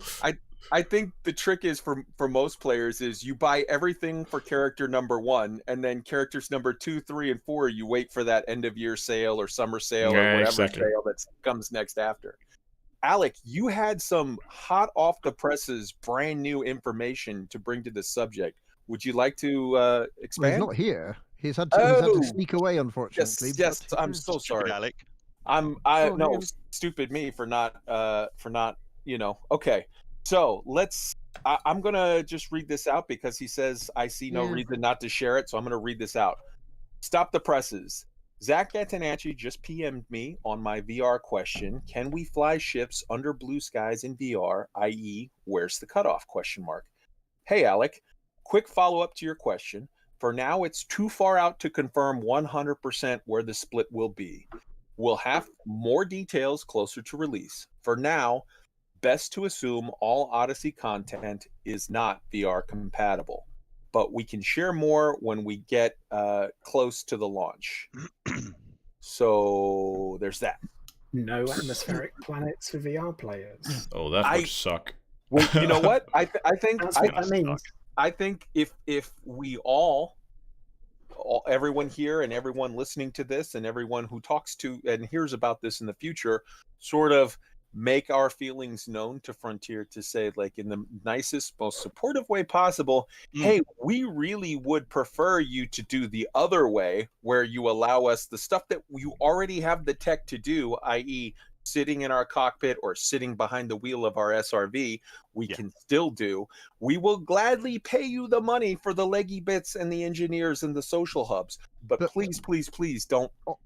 But on the other hand, we'd still like it in spring next year, please. So if it's going to push it out 6 months, perhaps you could add that on as a later feature. Yeah. Okay. Fine. As a non-VR player, I lose nothing either way. I'm just trying to be nice to the VR brethren. Like, surely, like the sensible solution that would suit everybody, including Frontier from a financial standpoint. Because to answer Plater's point from earlier about who isn't going to buy it, I've seen some in our stream, and also most of the VR players in our Discord have said, I'm absolutely not buying Odyssey, end of. So surely the most sensible thing to do would be, at the point where you push the button to get up out of your chair, whatever that is, at that point, if you're wearing a VR headset, it just goes to that option, and now you can't do it. Or if you're in a vehicle, you're good. If you if you're in sneakers, no good. So how about the option that it just drops down to plain 2D in your headset at that point, so that it doesn't need to do any custom rendering? If that's a thing that I don't know enough on the subject, but if that's a thing that works, then okay, great. But the main thing is, please don't artificially sort of limit the stuff. Yeah. The things that you can already do in VR, that you already are doing in VR, don't limit access to that if it's at all feasible, is what I'm saying. Can I just jump in with another point? It would just be, if anyone from Frontier is listening to this, please, it would be lovely to think that we could go and do that that scenario that you've painted, where we've got people in SRVs and people in ships and people on the ground, and our VR brethren are in the vehicles. Are in the ships or on the ground, and people who aren't VR are in sneakers, are on flat panels. I can't. Obviously, I don't know the ins and outs of what's going on at Frontier, and I don't know the ins and outs of how the engine works. But surely that would be the best way to go. Just keep everybody together. And if it's completely out of the question of having people walking around in VR, at the very least, let people fly in atmospheres in VR. I agree with that. With respect to all of the people, Burr, in your chat, and I've seen it in other places, other chats, other Discords, there are so many people that have already said, I am not buying this. Yeah. And that I don't mean to be disrespectful to their choice. Sure, you don't believe them, do you? But A, I don't believe them, and B, I'm glad that I don't believe them, because we know so little information right now that to say I am categorically not interested. If I tell you, like, hey man, I've got a birthday present for you, it's not a car or a house, you might say, like, well, then I'm out. because I wanted something big or whatever. But you have zero information of what it is, and you have so little information of what it's not. If the answer of what it is a $10 million cashier's check, that's better than the other two things. Like, so I know it's a stupid sort of analogy, but the fact of the matter is we know so little information that anyone that tells me off the bat, I am absolutely not buying this without having any more information at all, I kind of call bullshit, because it's, excuse me, but like, you may find that when they do release more information in the not too distant future, that you find many reasons to reassess that decision, let's say. Sure, yeah. I mean, what you're getting from those people is a bottled version of, I'm going to wait until the details are fully known, and if it doesn't do exactly what I need it to do, then there's no point in me buying it, I think is. Yeah. But whereas it wasn't on the table before, it is on the table now. That they might not buy it. Yeah, and that's sad. Can I ask a related question? Which is, fair enough, we have the guys who don't have VR, and they may or may not buy the product because of that. Does the fact that base building isn't in this release, does that really affect anybody? Is there anyone who's not going to buy it because there's no base building? I heard that from someone, I think it was, I forgot where it was, but there was someone that said, man, on my stream, somebody said, base building is out, I'm out. And that to me was like, I was a fan of the entire, I was in my head, I was doing the thing that Plater was saying we're guilty of. I was so far down the road of neat things we could do with bases in my head. And the fact that they said, oh, base building, not right now, maybe later, but it's not even on the roadmap. I was just like, oh, so you're going to focus on atmospheric landings? Yes, please. Yeah. The thing is, the base building was never on the cards. Like, yeah, sure, we're going to refer back to the leak that happened. And then you could say, okay, that's cool. I mean, base building, I'm like, oh, I really don't want that. But what I did want was my fleet carrier. Now, seeing as whilst we're here, I'm going to do my little, me being a prophet of the future. Is I said for quite a while, has anyone thought that maybe fleet carriers are the base building? And it's come back, oh, no, it'll be different. It'll be base building. It'll be different. It'll be base building. And this isn't you guys, this is Ender, this is other people. And I'm like, I'm not convinced. And it looks to be like if you line things up, then maybe carriers are the bases that we were promised, because they are. They are essentially a mobile base of operations. And this is really just an over-exaggerated and elongated way of me saying that I was right. You were. So I'm sorry I've done that. But yeah, I think that's me done on that. Just saying. But yeah, I just think this is the classic us looking more into things than actually we get, and hopefully we, in future, all of us, oh god, me included so much, if we get any leaks or anything like that, we really do take it with a pinch of salt. So let's jump past, because I think we spent sort of an inordinate amount of time on the VR thing. Let's jump past and try to get to some of these other things on the checklist. What sort of NPCs will there be? Anyone, hop in. I'm thinking, well, obviously the ground troops are the obvious one, and I'm hoping and thinking SRVs and different versions of SRVs as well, at the very least. Yeah. And we talked about it earlier. I still hope we're gonna be able to do some kind of crew we can assemble of NPCs. Maybe a little bit like the fighter things we have now, but if we're gonna have multiple, maybe with a slightly steep pay rate. But yeah. Oh, and Thargoids. Thargoid NPCs? Ground, yeah, absolutely. Yep. Oh, you mean as combat? Okay, I thought you were like talking about a Thargoid mission giver. I was like, whoa. Oh, yeah. No, that could be interesting. I mean, like actual... No. As a cosmetic you can buy, so you have them as a pet, like a small Thargoid running after you. Hey, that'll be the next level of the co-pilot. You'll have Thargy the Tharg, and he just hangs out with you in your cockpit. Thargoid bobblehead. I think we'll actually get to see Thargoids themselves, what they actually look like. Oh yeah, I agree. For various leaky reasons. Re-entry. How will it work? I'm gonna jump on this one real quick, and then anybody hop in and correct me if you got a better way. But I think we already have sort of the heat mechanics that are tied to, fuel scooping and dealing with suns and dealing with certain things like that. We already have the glide mechanic that deals with how you come into planets already, and you go through that whole process. I think you tack A onto B. Yeah. You throw on some neat little graphics of as you're flying in on re-entry, some graphics of you see your shields light up and like there's like fire on the outside or whatever the hell, and then you call it good. Yeah, I agree. I think take those two already existing elements and plenty of duct tape, and you're good to go. And then add some fancy graphics on top, and it would work. Anybody? And it makes sense. Anybody got a differing thought or something to add on that?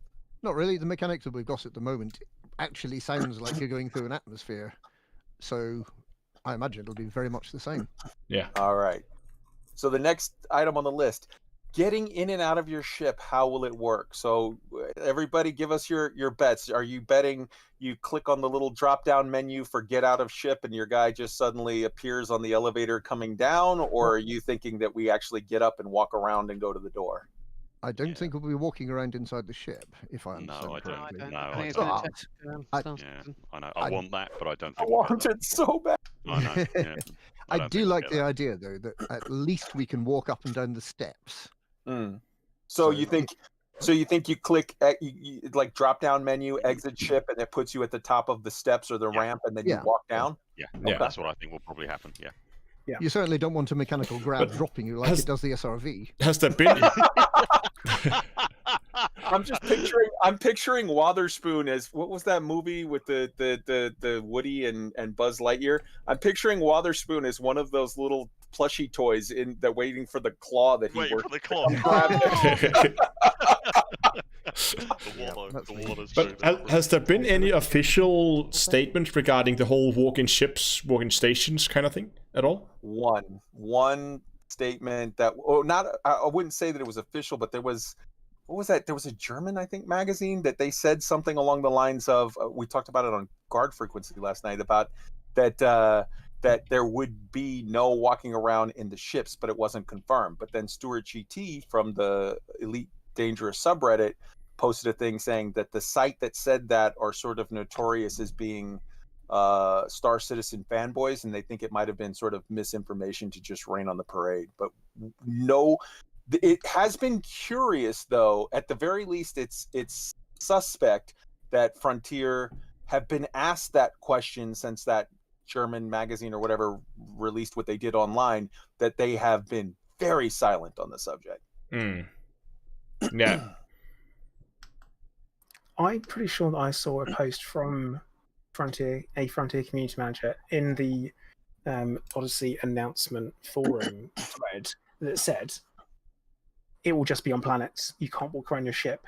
And I saw it, and I could have sworn I saw it. It was in orange, so it was a dev post, and I saw it, and now it's gone. Yes. I'm almost positive that I think I saw something that was from a forum moderator that said that, but I didn't see it from a dev. But if you're saying that it was there and then gone, maybe I just missed it. But because I've heard that let's get rumor or whatever, but let's assume a post was made where it says no, you can't walk in ships, and they then deleted it. That begs the question: why did they delete it? Was that because it was inaccurate? I mean, it's just not decided yet. Or just decided yet. That could mean that it's still up in the air. Or that it was decided, but they didn't want us to know. Like, there's all sorts of. It might be like, yes, we know this, but we don't want to tell you yet until the furor over other things dies down a little. Craven say many years ago that all the ship models had been built with the design that they'd been walked around in one day, though. 100%. 100%. But that doesn't mean that may mean that we're, they also said we'd be hunting dinosaurs from our spaceships.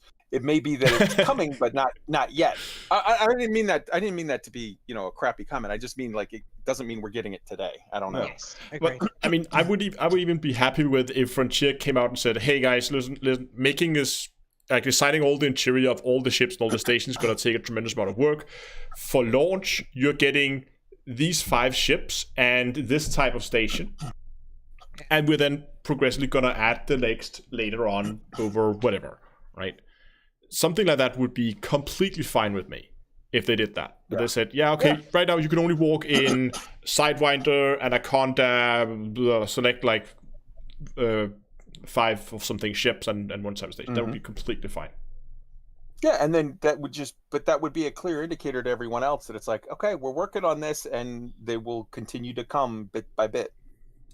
All right, so let's take the next 3 things on the post together, and let's just hear everybody's thoughts. Number 1, weather. Number 2, will there be overhangs in caves, or will it still just be a height map? And number 3, what worlds will we be allowed to land on? Atmospheric but not Earth-like, or water worlds? What gravity range? So let's talk about the terrain effects and the different types and the weather. Hop in. Go. Go on, mate. No, go on, Astro. I think height map. I mean, that's what we have today. I don't think they're going to regenerate all the planets in the game so that they all of a sudden have caves and overhangs and stuff like that. So we're still gonna just see height maps. Weather effects, I hope, but I'm not so sure. It would be really cool if we could get rains or high winds that makes the ship more difficult. But again, we don't have anything that really affects the flight model like that other than jet cones. That's the only thing we have that really affects the flight model of the ship. So I'm not really sure how much weather we're going to see on the planets. And everybody remembers that weird sort of fan-made thing that Astro, your video on it just gave me pure joy of where you were flying around in like a thunderstorm and fog clouds and stuff over the water. Like, and you could hear the rain on the canopy. That was really good. Yeah. You had the biggest smile on your face, man.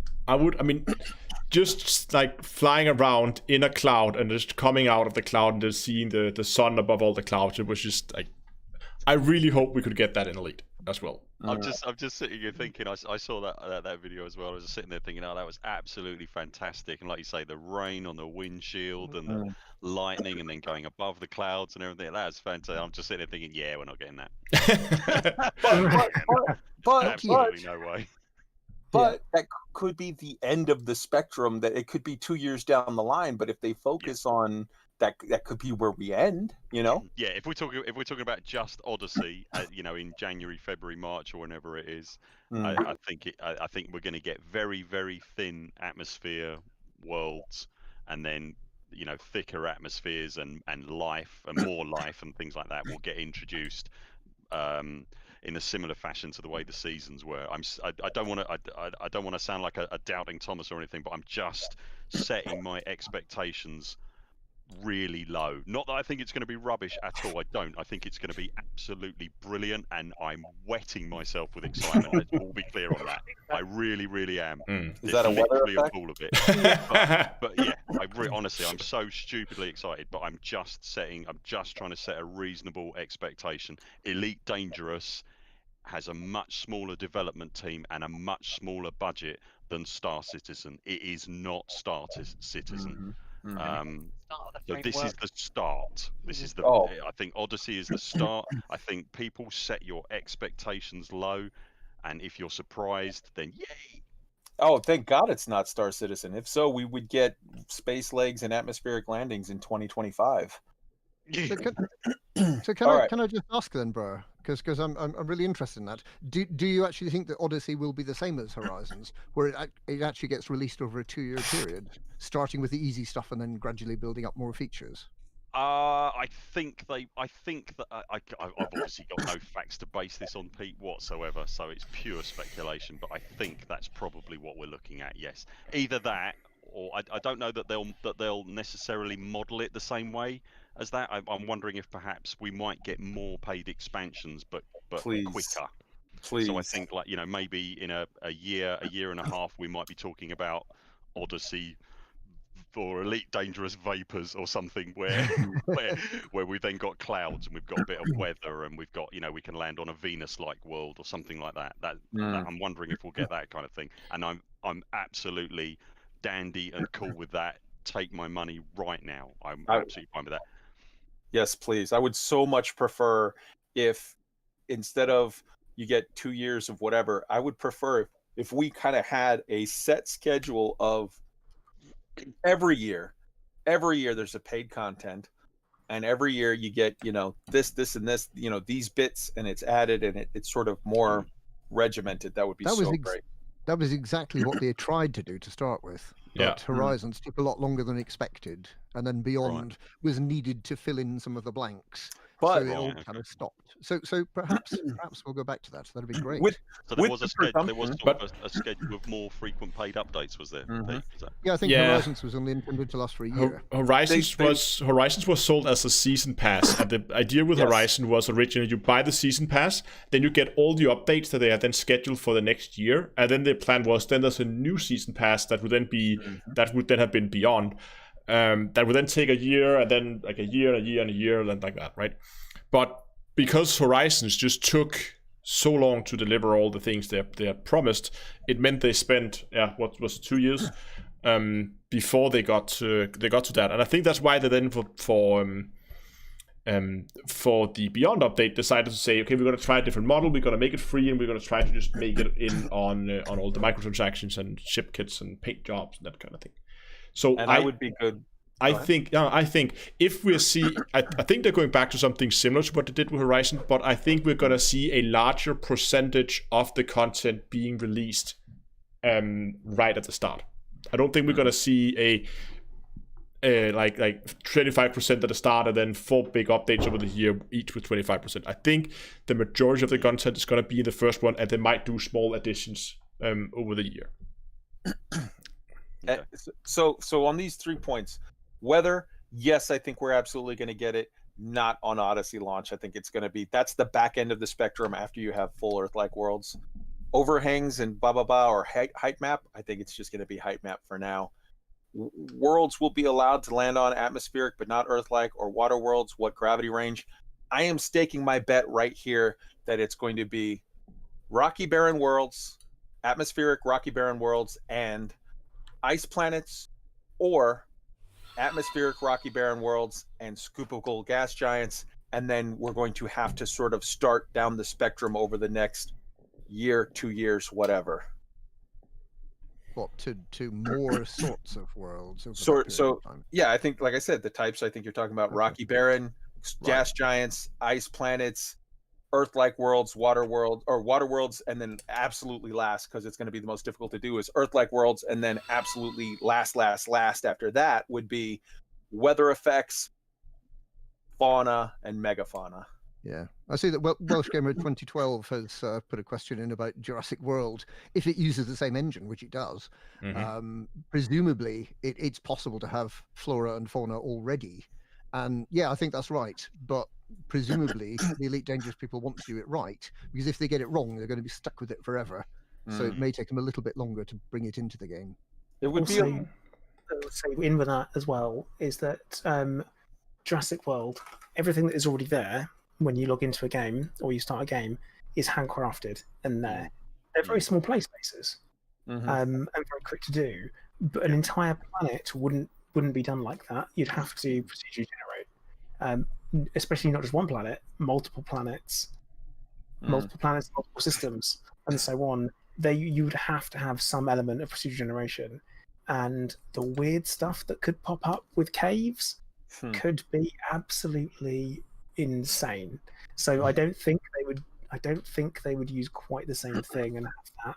They wouldn't necessarily put the overhang option in, because otherwise you end up with these weird waves of ground and things that look very strange. I just don't think. I think if they're doing caves, the way they will do it is the same way as outposts are generated. Where, I mean, when they put an outpost on the surface, it's not just the buildings that are modeled. The whole terrain around the outpost is part of that structure as well. And when they put it down, they just say, okay, that circle around where the outpost is, that part of the ground is now just erased, plop that down, and then they have some algorithm that smoothly fits it to around the edge of where the structure is. So if they're doing caves, I think what they'll do is they will have some handcrafted cave systems, and they could have multiple of them. or maybe just have a handcrafted entrance to various handcrafted entrances to a cave system, and then have those being generated below, or maybe just have a number of already pre-created cave systems. So and those could include even like some form of a stealthy installation or something that as part of that coding. It could be a smuggler's den, something like that. So if they're doing something like that, I think it's going to be handcrafted caves. I don't think we're going to see procedurally generated cave systems, because of that would just be such a big update to the Stellar Forge to make it do that. But again, they did say that they've done some cool new tech for us to explore. So I don't know, maybe. Yeah. Or a combination handcrafted caves that are like distinct and discrete and are set up, and then are procedurally generated, dropped onto places that the computer algorithm reads as like, okay, this terrain is suitable because it meets within these parameters, that I can drop this handcrafted thing in there without breaking stuff. And then, just like you said, sort of fudge it around the edges. Just if you go to the Cortez base of Buckyball and Elite Racers fame, that there's actually a weird glitch where you can go under the base and you can drive around, and it's a weird crater that goes underneath it, and you can see sort of how they did it is they had you said, they just plopped down the installation on the ground, but when they did it cut all the ground surrounding it, and then they just made this weird sort of like fudge it on the edges, and there's a spot where you can get under. So that could be very cool. Let's move to the next thing, because to me, honestly, this is one of the biggest announcements of the whole forum post that had me. This is one of the things that made me so happy. The return of Dev Diaries. Yes. Who wants to go first? Who wants to go first? Please, yes. Everybody. Everybody goes first at the same time. Everybody wants to go first on that. We've got people in our chat saying, absolutely. Yagashura is saying, as long as they're not just headlines, there's more substance to them. I think that speaks volumes about the way Frontier have handled their communication over the last few years as well. New person. Have they done Dev Diaries before? Yeah. Yes. Way and back. They were so great. Are they good? Yes. Okay. So there's high hopes for them being promising this time around. The idea nervousness. The idea was that we actually knew what was going to happen because they were telling us, they were talking to us. It was to some degree a dialogue, but it was mainly sort of, look, this is what we're working on. Don't raise your hopes on this bit for the moment. We're working on this bit. We're hoping to get this out to you. This was all before the release of the initial version of the game and before the company floated. I was going to say that level of communication stopped. Yeah. Because now aren't they between a bit of a rock and a hard place with letting information go and tackling their public? Yeah. It's a concern because quite a lot of what they could be talking about might be insider information. Yeah. So they do need to be very careful. So how tedious is that? Good. Okay. All right, but overall, people are really digging the idea of Dev Diaries. We have to question mark. We have to be hopeful, set our expectations, manage them. But hopefully, that will be amazing. Let's look at. Okay, we kind of already discussed the whole how can we swap modes in VR. So let's skip that one. It's interesting if you look at why did the press kit include the 4 concept art pictures. You've got like a travel agency, you've got a bar scene, so like social, obviously, some social gatherings. You've got, I don't understand exactly the idea of a travel agency, if that's good, if they're hinting at that's a thing that's coming where you can sort of just buy a ticket to somewhere and then fly a ship back. I don't know. There are interiors. That's an important thing. This is the only idea, the only time we've been shown that there are interiors that we might be able to play in. Yeah. All right. Anybody else on that one before I'm sort of picking up the pace because I know we're pushing on time. No? Okay. Yep. Go ahead. No, I just said no. Oh, okay. With the confirmation that base building is not on the roadmap at this time, how does that change your perception of the idea of like stuff like the sales mechanic for fleet carriers? Because to me, I had thought that it was, player production was going to fill in that missing bit. But honestly, if you're removing that, that makes the whole sales mechanic be. I can't really excuse it now because it's like, oh, if they really need to look at that. Otherwise, there's just no point, right? Do you mean the player market on the? No, I mean the idea of selling ships and modules from your fleet carrier. Right. This comes down to the reading into stuff thing. It was never on the cards. Okay, but So- I'm saying if it was never on the cards, then it's sort of inexcusable that it works the way that it does. I don't think anyone's excusing it. I don't think anyone has been since the start. Everyone's saying, well, you should be able to do it full modularity. And I think that's what everyone has always wanted. And I don't think, like I say, production was never on the cards. It was never mentioned anywhere. It was could this be a first step towards it kind of speculation? But honestly, I don't think it's a thing. I don't think it will be a thing at the moment. Strikes me as a bit of a chocolate teapot at the moment. Yeah, it's just kind of like it remains the same as it was before with the perception towards the fleet carrier and selling stuff is that they should just give full modularity. Don't tell me that it's my fault if I'm not equipped properly and I go out there. That's on me. That's not. I don't need my handheld. That's Okay. it. That's me. That's me. All right. So we basically have some things confirmed and not confirmed. Number one, atmospheric landings. And then the question, is it though? I think it is. I don't think there's any way you can look at that as not being atmospheric landing, but they haven't explicitly stated it in words yet, so we're waiting to see on that. Yeah. And go ahead. I was just going to say, has anybody got any thinking as why they haven't put that on? Why would you not? Why would you not say that if it's so strikingly obvious to everyone? I have. No weather. That's why. And people will be like, how can you have atmospheric landings with no weather? You listed it as a feature that it's got atmospheric landings. I think it's them not saying it directly because people will run with it like we always do and read too much into it. And we'll do that thing where we're like, cool, we're going to have thunderstorms, we're going to have hail, it's going to be amazing sandstorms. And it's like, actually, you're getting blue skies and you're getting dust effects. It's an atmosphere, but you can't, like, you couldn't expect Frontiers to do a full planet's weather system over and over again, could you? I think to answer your question, Ree, also I think it's more of a political, like a spokesperson who, when you're getting pestered with questions, there's things where like you just don't bring it up because if you answer the first question, then they're going to push for the next question in the line and the next one after that, and the next one after that. So I honestly think they will. They show, like, you can't see that and not see that it's an atmosphere, but they don't say anything because they're not at the point where they want to discuss that whole system mechanic and what does it mean and exactly which ones are in and which ones aren't and how long are we going to have to wait. That's stuff that they want to talk about later, so they did. That's right. If it's not there, I'm quitting. That's all I'm saying.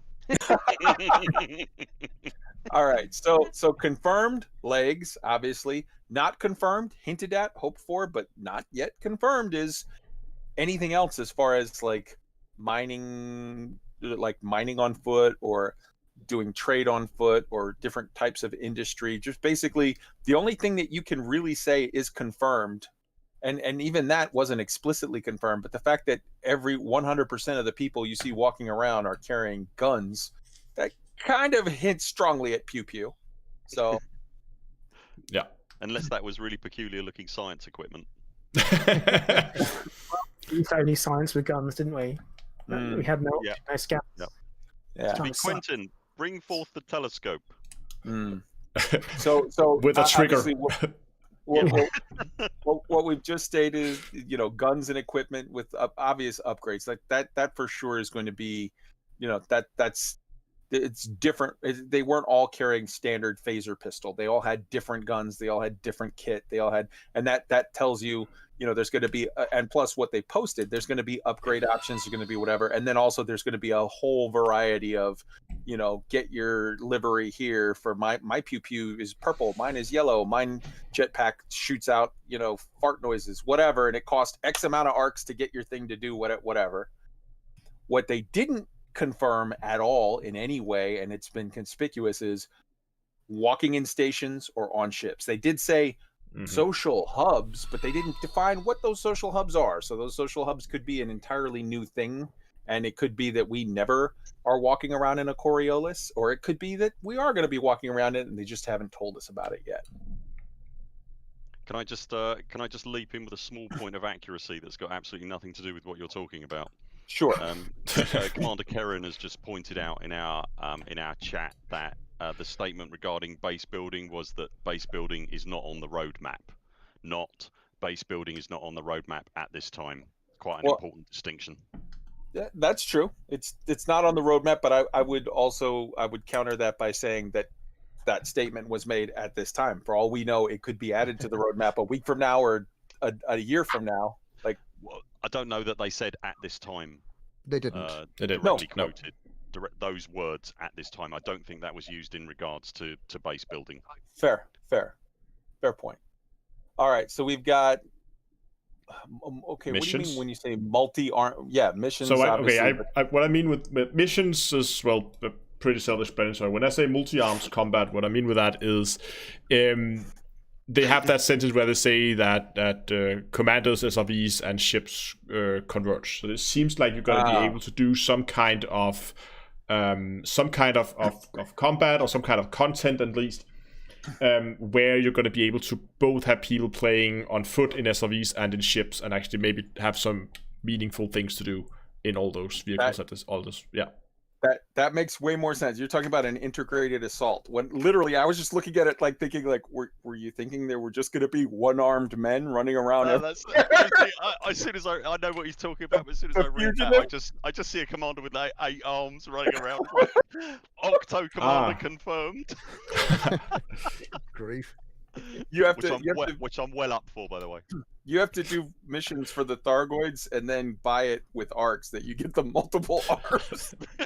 How many buttons on the keyboard would you need to press to work 8 arms all at the same time? Many. And we've already addressed no base building that's in there, and we've already addressed the fact that it's unconfirmed that Plater is a genius. That's on the unconfirmed side of the exactly. Double confirmed. It's unconfirmed if I am double unconfirmed. Double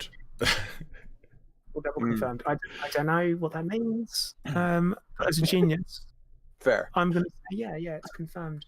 Well, as we have already run over time, I definitely want to extend an opportunity for anyone that wants to jump in with a thought or something that they want to add to the discussion. But I'm also good with, if people want to sort of wrap it up or whatever. So this is just open talk. Anybody hop in with anything that you want to say on the subject. The one thing I think we haven't yet covered is how finances are going to work, because we now have people who have fleet, or who will have fleet carriers next week, and who are multi-billionaires.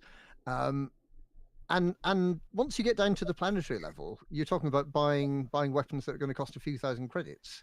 Everybody's going to be multi-billionaires. Sort of, they're going to build. Fleet carrier, they won't. Yeah, well, there is that, but they're going to need to use something other than credits to control progression on the ground, because otherwise everyone's going to be maxed out straight away. I submit to you that that's going to come in 2 forms. For the visual aspect, that's going to be arcs. If you want to have the cool looking gun that has the weird, yellow pulse strobe light on the side or whatever, that's going to be buy it with livery from arcs. If you talk about the actual gameplay aspect of it, I want a gun that shoots farther. I want a gun that does more damage. I want a gun that penetrates armor or whatever. That's going to be what the current resource is that rules the game, which is materials, engineering mats. And I think that's going to be, there will be a process set up that rules over that whole thing. So will there be new engineering materials just absolutely for Odyssey? Okay. And new engineers. Now again, yes. This is, as Plater has warned, this is all complete speculation because we have no direct confirmation of these as facts, but we have hints to it in the way that they worded their forum post with the announcement. We definitely have hints to that, so new sort of engineering game loops or new, and it might not be, there might be some people that are like, engineering, I hate it, that's the worst. You don't, maybe it's a whole new way of doing engineering that you will like or won't like, or any possible spectrum in between. But I think that, yes, I think that the credits what kind of shoes you have, what kind of jetpack you have, what kind of gun you have. You're absolutely right. When we're buying and selling massive capital ships, we're all billionaires. That's entirely irrelevant to say like, okay, well, this gun costs 200 credits and that one costs 4,000 credits. Who cares? That's irrelevant. But like I said, arcs and engineering mats will dictate the look and functionality of the weapons that you're able to have access to, I think. I'm not sure they're going to add new engineering materials. They may, but I'm pretty sure they're going to add new engineers at least that are specialized in engineering guns and equipment. Here's why I think maybe new engineering materials, because you want to incentivize people to do the new leggy bits. And I think that the engineering materials that they're going to add are going to be ones that require the leggy bits. They're going to require you to get, like land on a planet and then drive around with your SRV to search the area and then get out and use your little wrist comm to locate within a 2-foot square area exactly where it is. And then some mini game where you try to extract the crystal out of a rock without breaking it. And also looting the bodies of Plater's hapless victims as well. They will all be crushed beneath my boot. Wow. Question. Just back on probably ship interiors. It's probably relative to. Why does everybody think that during the 24-hour live stream, Frontier put out that other screenshot? Oh yes, the Mamba's engineering and section. Or the inside of a ship section that we still haven't worked out what that is. Is there any sort of further thoughts on why they put that out and what that's actually going to turn into? Because there must be a reason they put that on the 24-hour live stream. I don't know what picture you're talking about. So there was a picture that they put on where it was the engineering section of a Mamba. So it was like you were seeing like a pulsing sort of it was a very Star Trek looking sort of pulsing engine thing. Like an engine room. Yeah, there were all kinds of extra bits and bobs and whatnot. And yeah, a lot of people were like, hey man, this really makes us feel like this is coming. They're being cheeky, they're giving a little hint. I'm I guess the wrong person to ask, because I'm of the group that believes that they're still going to say like, yes, you are going to be able to walk around in your ships. They just haven't said it yet. Again, some people will be like, why wouldn't they say it? Again, because you can't sort of start down the road of answering people's questions without now like then the next one, then the next one, then the next one. I think they're just not at the point of talking about it yet. But some people I think some people here think that we're not going to get walking in ships. And they need something to talk about for the next half year. Yes. Agreed. I mean, don't get me wrong. I mean, if they just spilled everything now, first of all, I mean, we saw from the video pre-alpha, they are very early in the development stages of some of this stuff yet. So they don't want to spill everything if there is the slightest hint of chance that it's not going to make it into the game, because that's just not going to be received well by the community if you dangle a carrot in front of them and say, oh, by the way, yeah, you're not going to get that. So that's one reason. And then, yeah, again, I don't think you should underestimate the value of being able to trickle out information slowly to kind of keep the attention and yeah, hype train running. Hate that phrase, but yeah, you get my point. Anybody else got a question they want to address? I think we pretty much hit most of the stuff. I'm just really hoping Frontier don't get it wrong. Yeah. I think that's a standard. I think you could probably say that for everything they're going to release in the next decade. It's just always that, like, I feel like whenever we get new details, the releases never go 100% smoothly. And then we're kind of left like, oh no, they've done it again. But at the same time, I hope they get it right, and I'm hoping there is also a beta where we get to try it and we can fix and point out anything they haven't come up with. Like, did you know when you press up against a wall and roll forward, you can just slip straight through it? Did you not know that? Like, well, why would you do that? Like, because we're players and it's what we do. Just so they can find stuff like that. It's it'd be good that would happen, and we can help with that. So I do hope there's a beta. That's my main point, and it would be lovely. I think if if our experience has shown us anything, it's two things. One, you're absolutely right. If they put a beta in there, we will tell them certain things like, oh, by the way, we can use this wing bonus to just print our own money with fleet carriers, and that'll help them to close those loops before they hit and break things irreparably. But also, number two, if our experience as human beings tells us anything, it's going to be over the next several months. There's going to be multiple experiences like we had on Wednesday and Thursday, where they drop a bit of information on Wednesday and everyone says, this is the greatest thing of all time. This is 100% perfect. Nothing could possibly be wrong. And that we ride that roller coaster of emotion up. And then we get some facts dropped the very next day on Thursday, which then immediately, this is absolutely crap. I hate it. I'm not buying. I want to. And it's like people just subject themselves to that roller coaster in such a bizarre way where it's like, everyone chill out, be cautiously optimistic, relax, wait and see what they actually say, and when you have all of the facts and they launch, then you're able to say, I'm buying this or I'm not buying this. Until then, all you're saying is, I don't have all the information and I want to rush to judgment. All I would say, the caveat to that, I would say, is like Frontier, from our perspective, certainly. I'd be interested to know if you guys feel the same as well. That Frontier, of late, have got much better at communication. It's not the level we want it to be, but it has started to creep up. They're much more engaging. The community team that's in place now is very engaging. Yeah.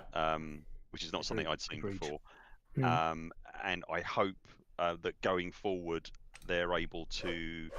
You haven't got to give away all the details that you don't want to give away, but I hope they get better at managing expectations a little bit.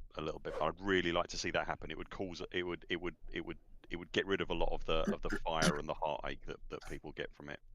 And I don't know what the solution to that is, because obviously you're dealing with a publicly traded company, so I understand completely that that's not easy. I mean, you can still give out information in a publicly traded company so long as you do it with an official disclaimer that has, they can let out information. They just have to do it in the right way. They can't release it to some people before others or this, that, and the other. I mean, not without sort of embargoes and proper handling is all I mean. Okay. All right, guys. Well, any last thoughts by anybody before we wrap this up? Hopes and dreams. Thoughts and prayers. Yeah, exactly. I think we could do a quick round if everybody had like one thing that could be something that has been not announced, or something that maybe even they had announced to say they wouldn't, that you would really like to see in Odyssey. Like, what would that be? Personally, mining. I want to have a 3,000 plus pickaxe, whatever that they look like, and run around and smash rocks to bits and sell them for profit. Awesome. Cool. Burst, what's your hopes and dreams? We'll give you each of you, because Marini, I want to hear hers too. Do you want me to go first? I personally, I would like to see Horizons players and Odyssey players flying together on low atmospheric worlds. Lovely. Greeny? For me, nothing that exciting. I just want to have more than, I don't like shooting. I don't like camera. Yeah. I want there to be a lot more gameplay, that I can go around some interesting gameplay with scanners or things and filming and stuff that doesn't involve shooting a gun. I hope there's a lot more immersive gameplay that I can get involved in that doesn't. I'd like to put my name on that one as well. All right. Plater. I just want to see information steadily delivered leading up to the release, a beta, and then a polished product being delivered. Oh, you're being. So I'm not asking for much. You're being absolutely ridiculous. That's not possible. So, Witherspoon, your hopes and dreams. What amazingly sensible choices you all have. I want more SRV types, and especially hover bikes. Yes. And I want to be able to go very fast on them. Oh my god, I hope they do hover bikes. No. We can all go running. Playable skimmers. Playable skimmers, guys. Oh wow. So now I'm picturing Witherspoon as that same little minion character waiting for the hook, but now he's in a biker getup, and he's got a T-shirt that says "Bad to the Bone." All right, my hope and dream, and this is not stated and not whatever, but this is just, hope and dream. And I'm not getting myself overly excited, just hoping. Since now it seems like Sony and Xbox have decided for the next platform that they're public stating and committing that they are open to crossplay. My hope and dream is that since Frontier had to do a significant refresh of the code base, they will drop into Odyssey. Oh, by the way, crossplay is now turned on. Enjoy. Yeah, please. Yeah, absolutely. Also, my last wish, just very, very quickly, is please don't let it be delayed for 2 years like Fleet Carrier as well. So could it please come out in spring 2021? Stop laughing. And also, can we now all agree, just while we're all together, that the hover bikes are now called Wother bikes? Well done. Oh yeah. Clearly. Yeah. Bad to the bone. Clearly. All right, guys. Burr, Rini, Down to Earth Astronomy, Plater, Wotherspoon, Chig, who was with us for earlier, and Alec Turner, and also Dunkalore, who's been helping out with posting stuff in the chat. I love you all. Thank you so much for joining us, and I hope you guys had a good stream, and we look forward to more information coming on Odyssey. And next week, get your fleet carriers, do stuff, and see what happens. Thanks, guys. Thanks, guys. Thanks, everyone. Thank you. Right.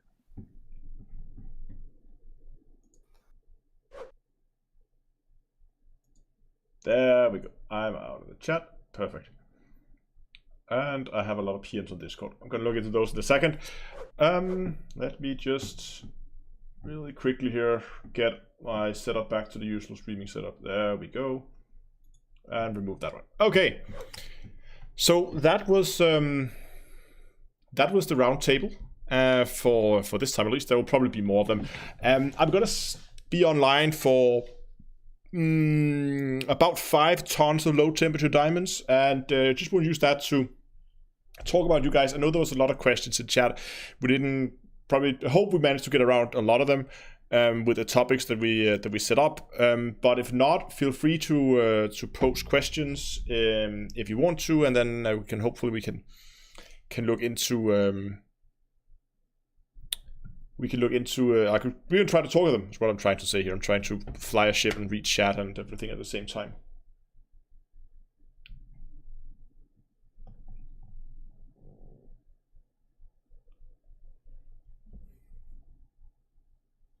There we go. I've been really lucky with my rocks tonight. I've had... okay. Dunklora says the 2 DMs, so I'm just gonna go and check... Oh yeah. So there was actually a few questions. That's right. Thank you, Donglor. There was actually a few questions posted via Super Chat, and I want to go over that as well. Let me see here. Why not have a virtual monitor in VR for people? That is so. The idea here would be that, of course, they announced that there won't be any. Whoops, that's not what I wanted to click. That there won't be any VR support for the Odyssey update. And the question, of course, is then why not just have a, like, when you go into the Odyssey, onto the Space Lakes, just have it, like, not track, and you just have a screen in front of you in VR. I think that could definitely work. And I think it's important to note here with all these things that Frontier said, no support for VR, and if there's a huge enough demand, there is a chance that they will do it. I don't know, I mean, we've seen it before. It happened with fleet carriers where a lot of people said, we really want them to not be squadron owned, but to be personally owned. That did delay fleet carriers, but they did eventually become personal owned. So Frontier, they do listen if there's a large enough demand. Simon has a question here. I missed the roundtable, but I'll watch it later. Did anyone cover the absence of news regarding walking around their own ships? We did cover it, and it's a difficult one, right? I really don't know if we're gonna get it. I really hope we're gonna get walking around ships. But I don't know. In my mind, it could go the way.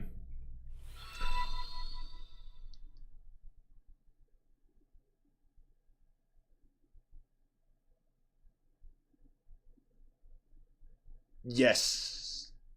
Yeah, okay, so Mark says, to do what? So what would you do if you walk around your ship? I mean, it could be something as simple as, let's say there is the kind of mission that says, go to this outpost and pick up a piece of cargo.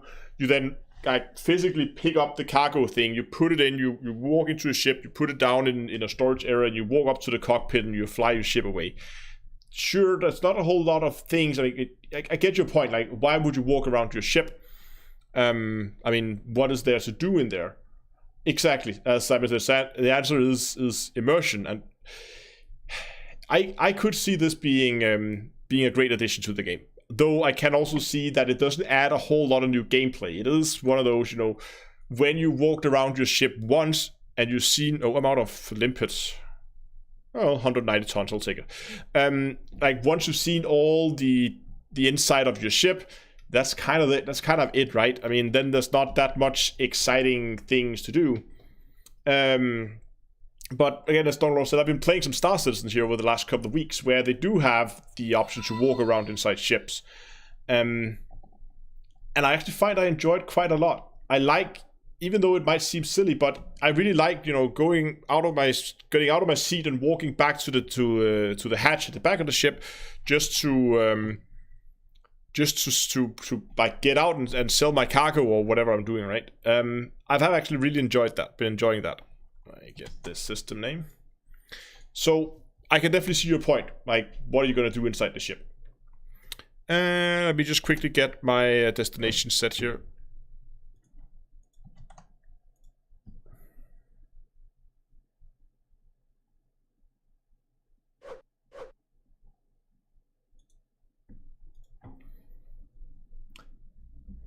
Yeah, that's a good point there. You could argue the same for the details of the outside the ship. Why do we need detailed ships? I mean, you're going to look at them once, but why do we need them there? I mean, couldn't your ship just be a white square that you move around? As long as it has the same movement characteristics as everything else. I guess that's a fair point, actually. If that was the point you were trying to make, but that was the argument I got out from it.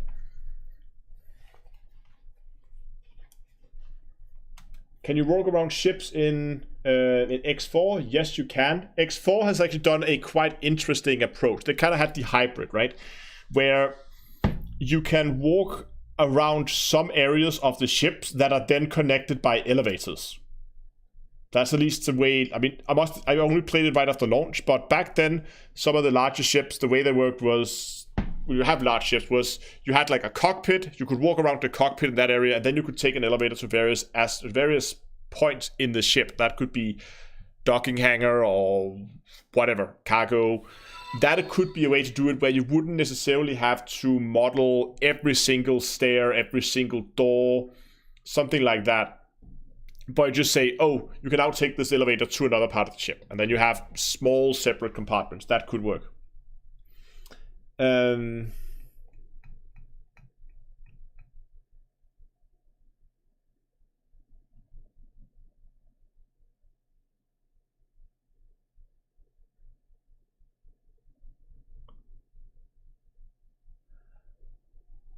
think it could be they have the ability to host friends aboard your ships.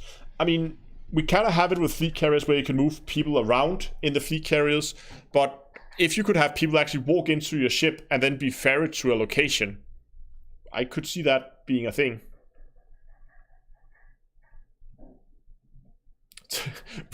Okay, we got the ultimate argument here to do the coffee on the crate.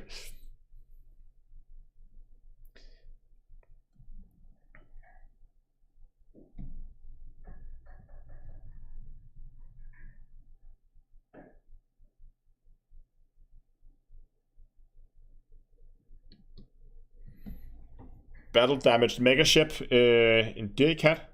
Okay. What's it doing there? But fair enough.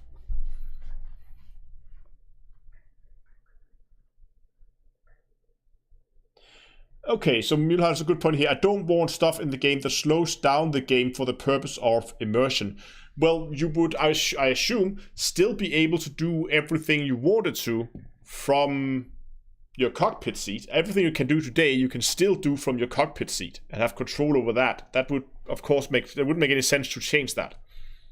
But some of the additional stuff might require you to go out and scan a thing by hand or what do I know, fix a thing, go weld something up that's broken or whatever.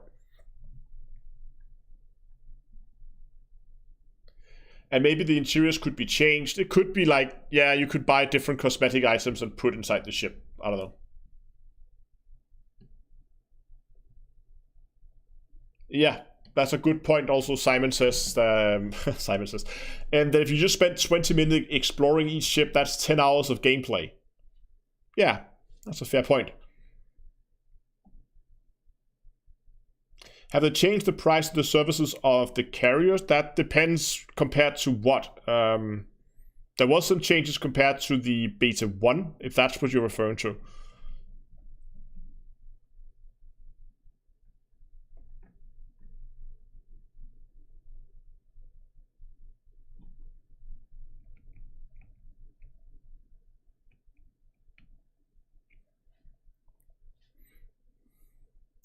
I mean, there could also be, like, in ship interiors could also be a replacement for something like multi-crew, where instead of having multi-crew right now being just someone in a chair over there who has access to a limited number of modules, they could maybe then run around the ship and then have access to the same modules that they could also, again, I'm just thinking out loud right now. It's not something that I'm necessarily things going to happen, but it could be something they could do, where you could have people run around the ship, say, oh, I'm going to run down, I'm going to start a repair service on this module because it's damaged, and then I'm going to run over here, I'm going to take this gunner seat, and I'm going to get into a turret somewhere so I can control the gun or whatever.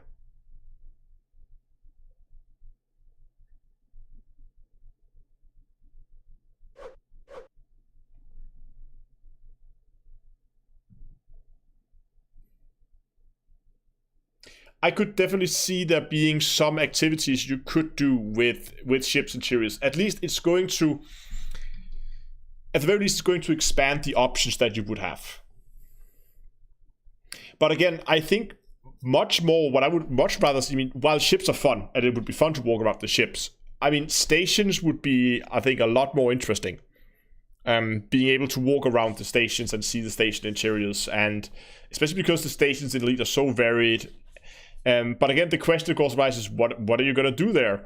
I mean, most of the services should be available from within the ship, like mission board. I mean, I don't think it would be necessarily be a good addition to the game if you had to go up to like a mission giver or a contract place, whatever, in order to pick up missions, or you had to go to a transport terminal to pick up passengers if you wanted to do passenger missions.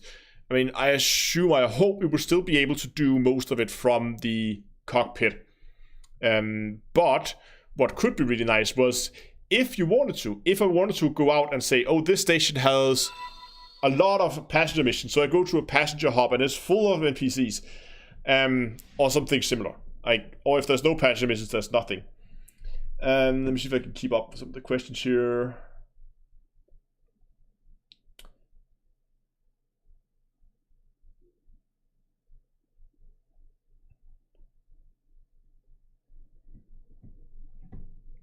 Yeah, that could be a thing that you could take crews, like NPC crew members that give a boost to your ship, like skill stat boosts. Yeah, that makes sense. And cost of a weekly wager, or basically as NPC crew members work today, where they just take a percentage of all income. That could also work.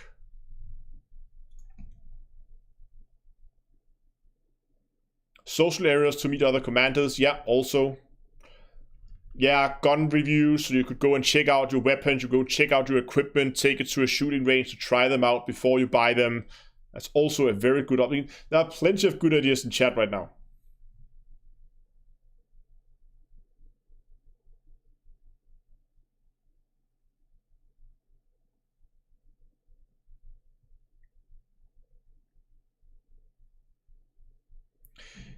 Can you walk outside an SRV? That would be the idea, yes.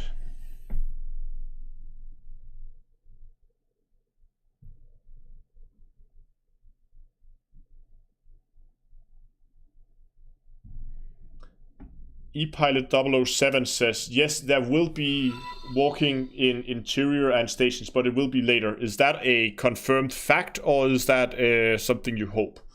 Because I haven't seen anything there.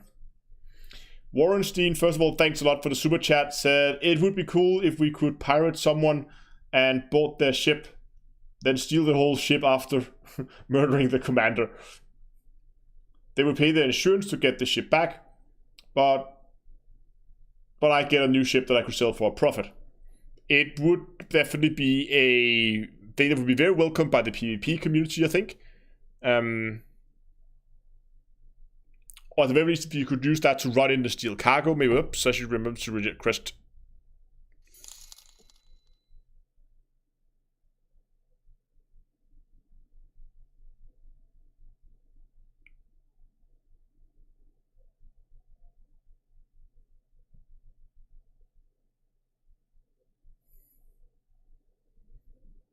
Yeah, the social hubs was in the dev posts.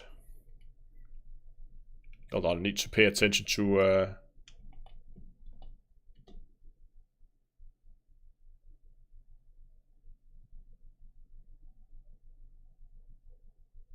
Someone's being shot at.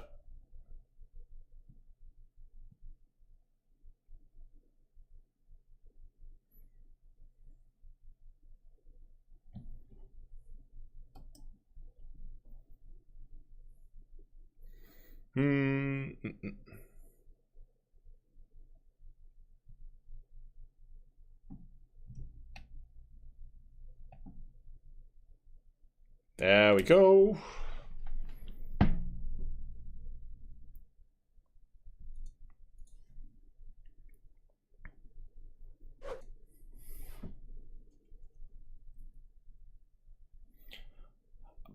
Okay, so while I could see boarding and stealing ships could be a fun game mechanic, I'm not so sure whether it's actually going to be a thing.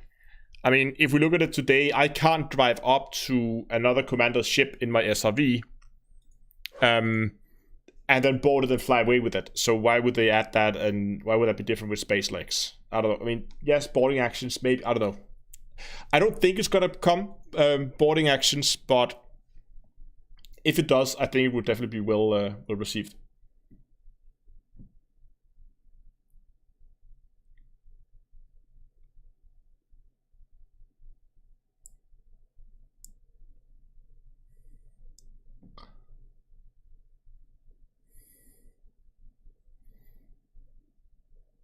What do I think is the absolute minimum they will deliver, given what we know for sure?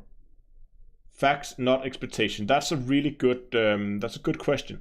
So, what do I think is the bare minimum they will deliver? I think the bare minimum they will deliver is us being able to go down to a screen like. Let me get back in game here. Hold on. Basically, go down here, click, and then instead of having the SRV, we'll be able to click exit ship. Small loading screen, and we spawn on the ladder outside our ship, where we're going to be able to walk around on planets only, with only being planets without an atmosphere that we could already land on, as well as simple planets. That means planet without trees or plants or cities or animals or anything like that. Barren planets, maybe including ice planets, that has an atmosphere. That I think would be the minimum. And then also they would probably add missions to it, so that you could go to these social hubs that they've talked about, and there will be special mission that requires you to get out on foot and shoot people. And as well, there will probably also be guns, equipment, new engineers that can use to upgrade these guns and equipments. I think that would be the bare minimum that they would deliver. At least from what we have seen, from the things that they have already posted. That is what I think is the bare minimum, which is already a lot. But I hope there will be more.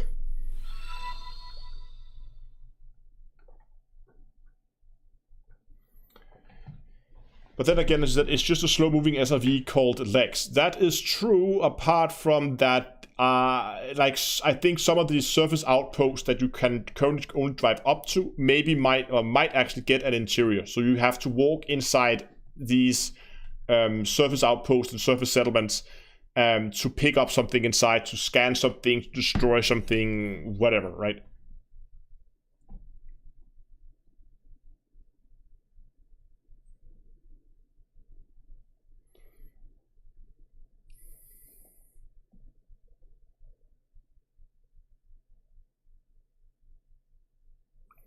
that all for years of development? I don't know. I think a lot of the time has gone into some of the rework of the graphics in the game. I'm not sure, but it seems... I would hope that that's going to be part of the general update for the whole game. But obviously, I don't know. Well, where do we ended up? 16.6 billion credits. Should be plenty for a fleet carrier. Anyway, guys, I'm gonna call it for today. It's been like 3 hours, actually, almost to the minute.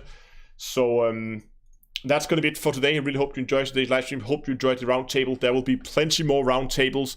And again, if you're interested in keeping yourself updated in both what's happening with the fleet carriers coming out in a few days, but also the Odyssey update, as more news is coming out, then do stay tuned to the channel, because I will do my very best to keep you guys updated on everything that happens, either through talks like this, or in Hello Dave, or dedicated videos.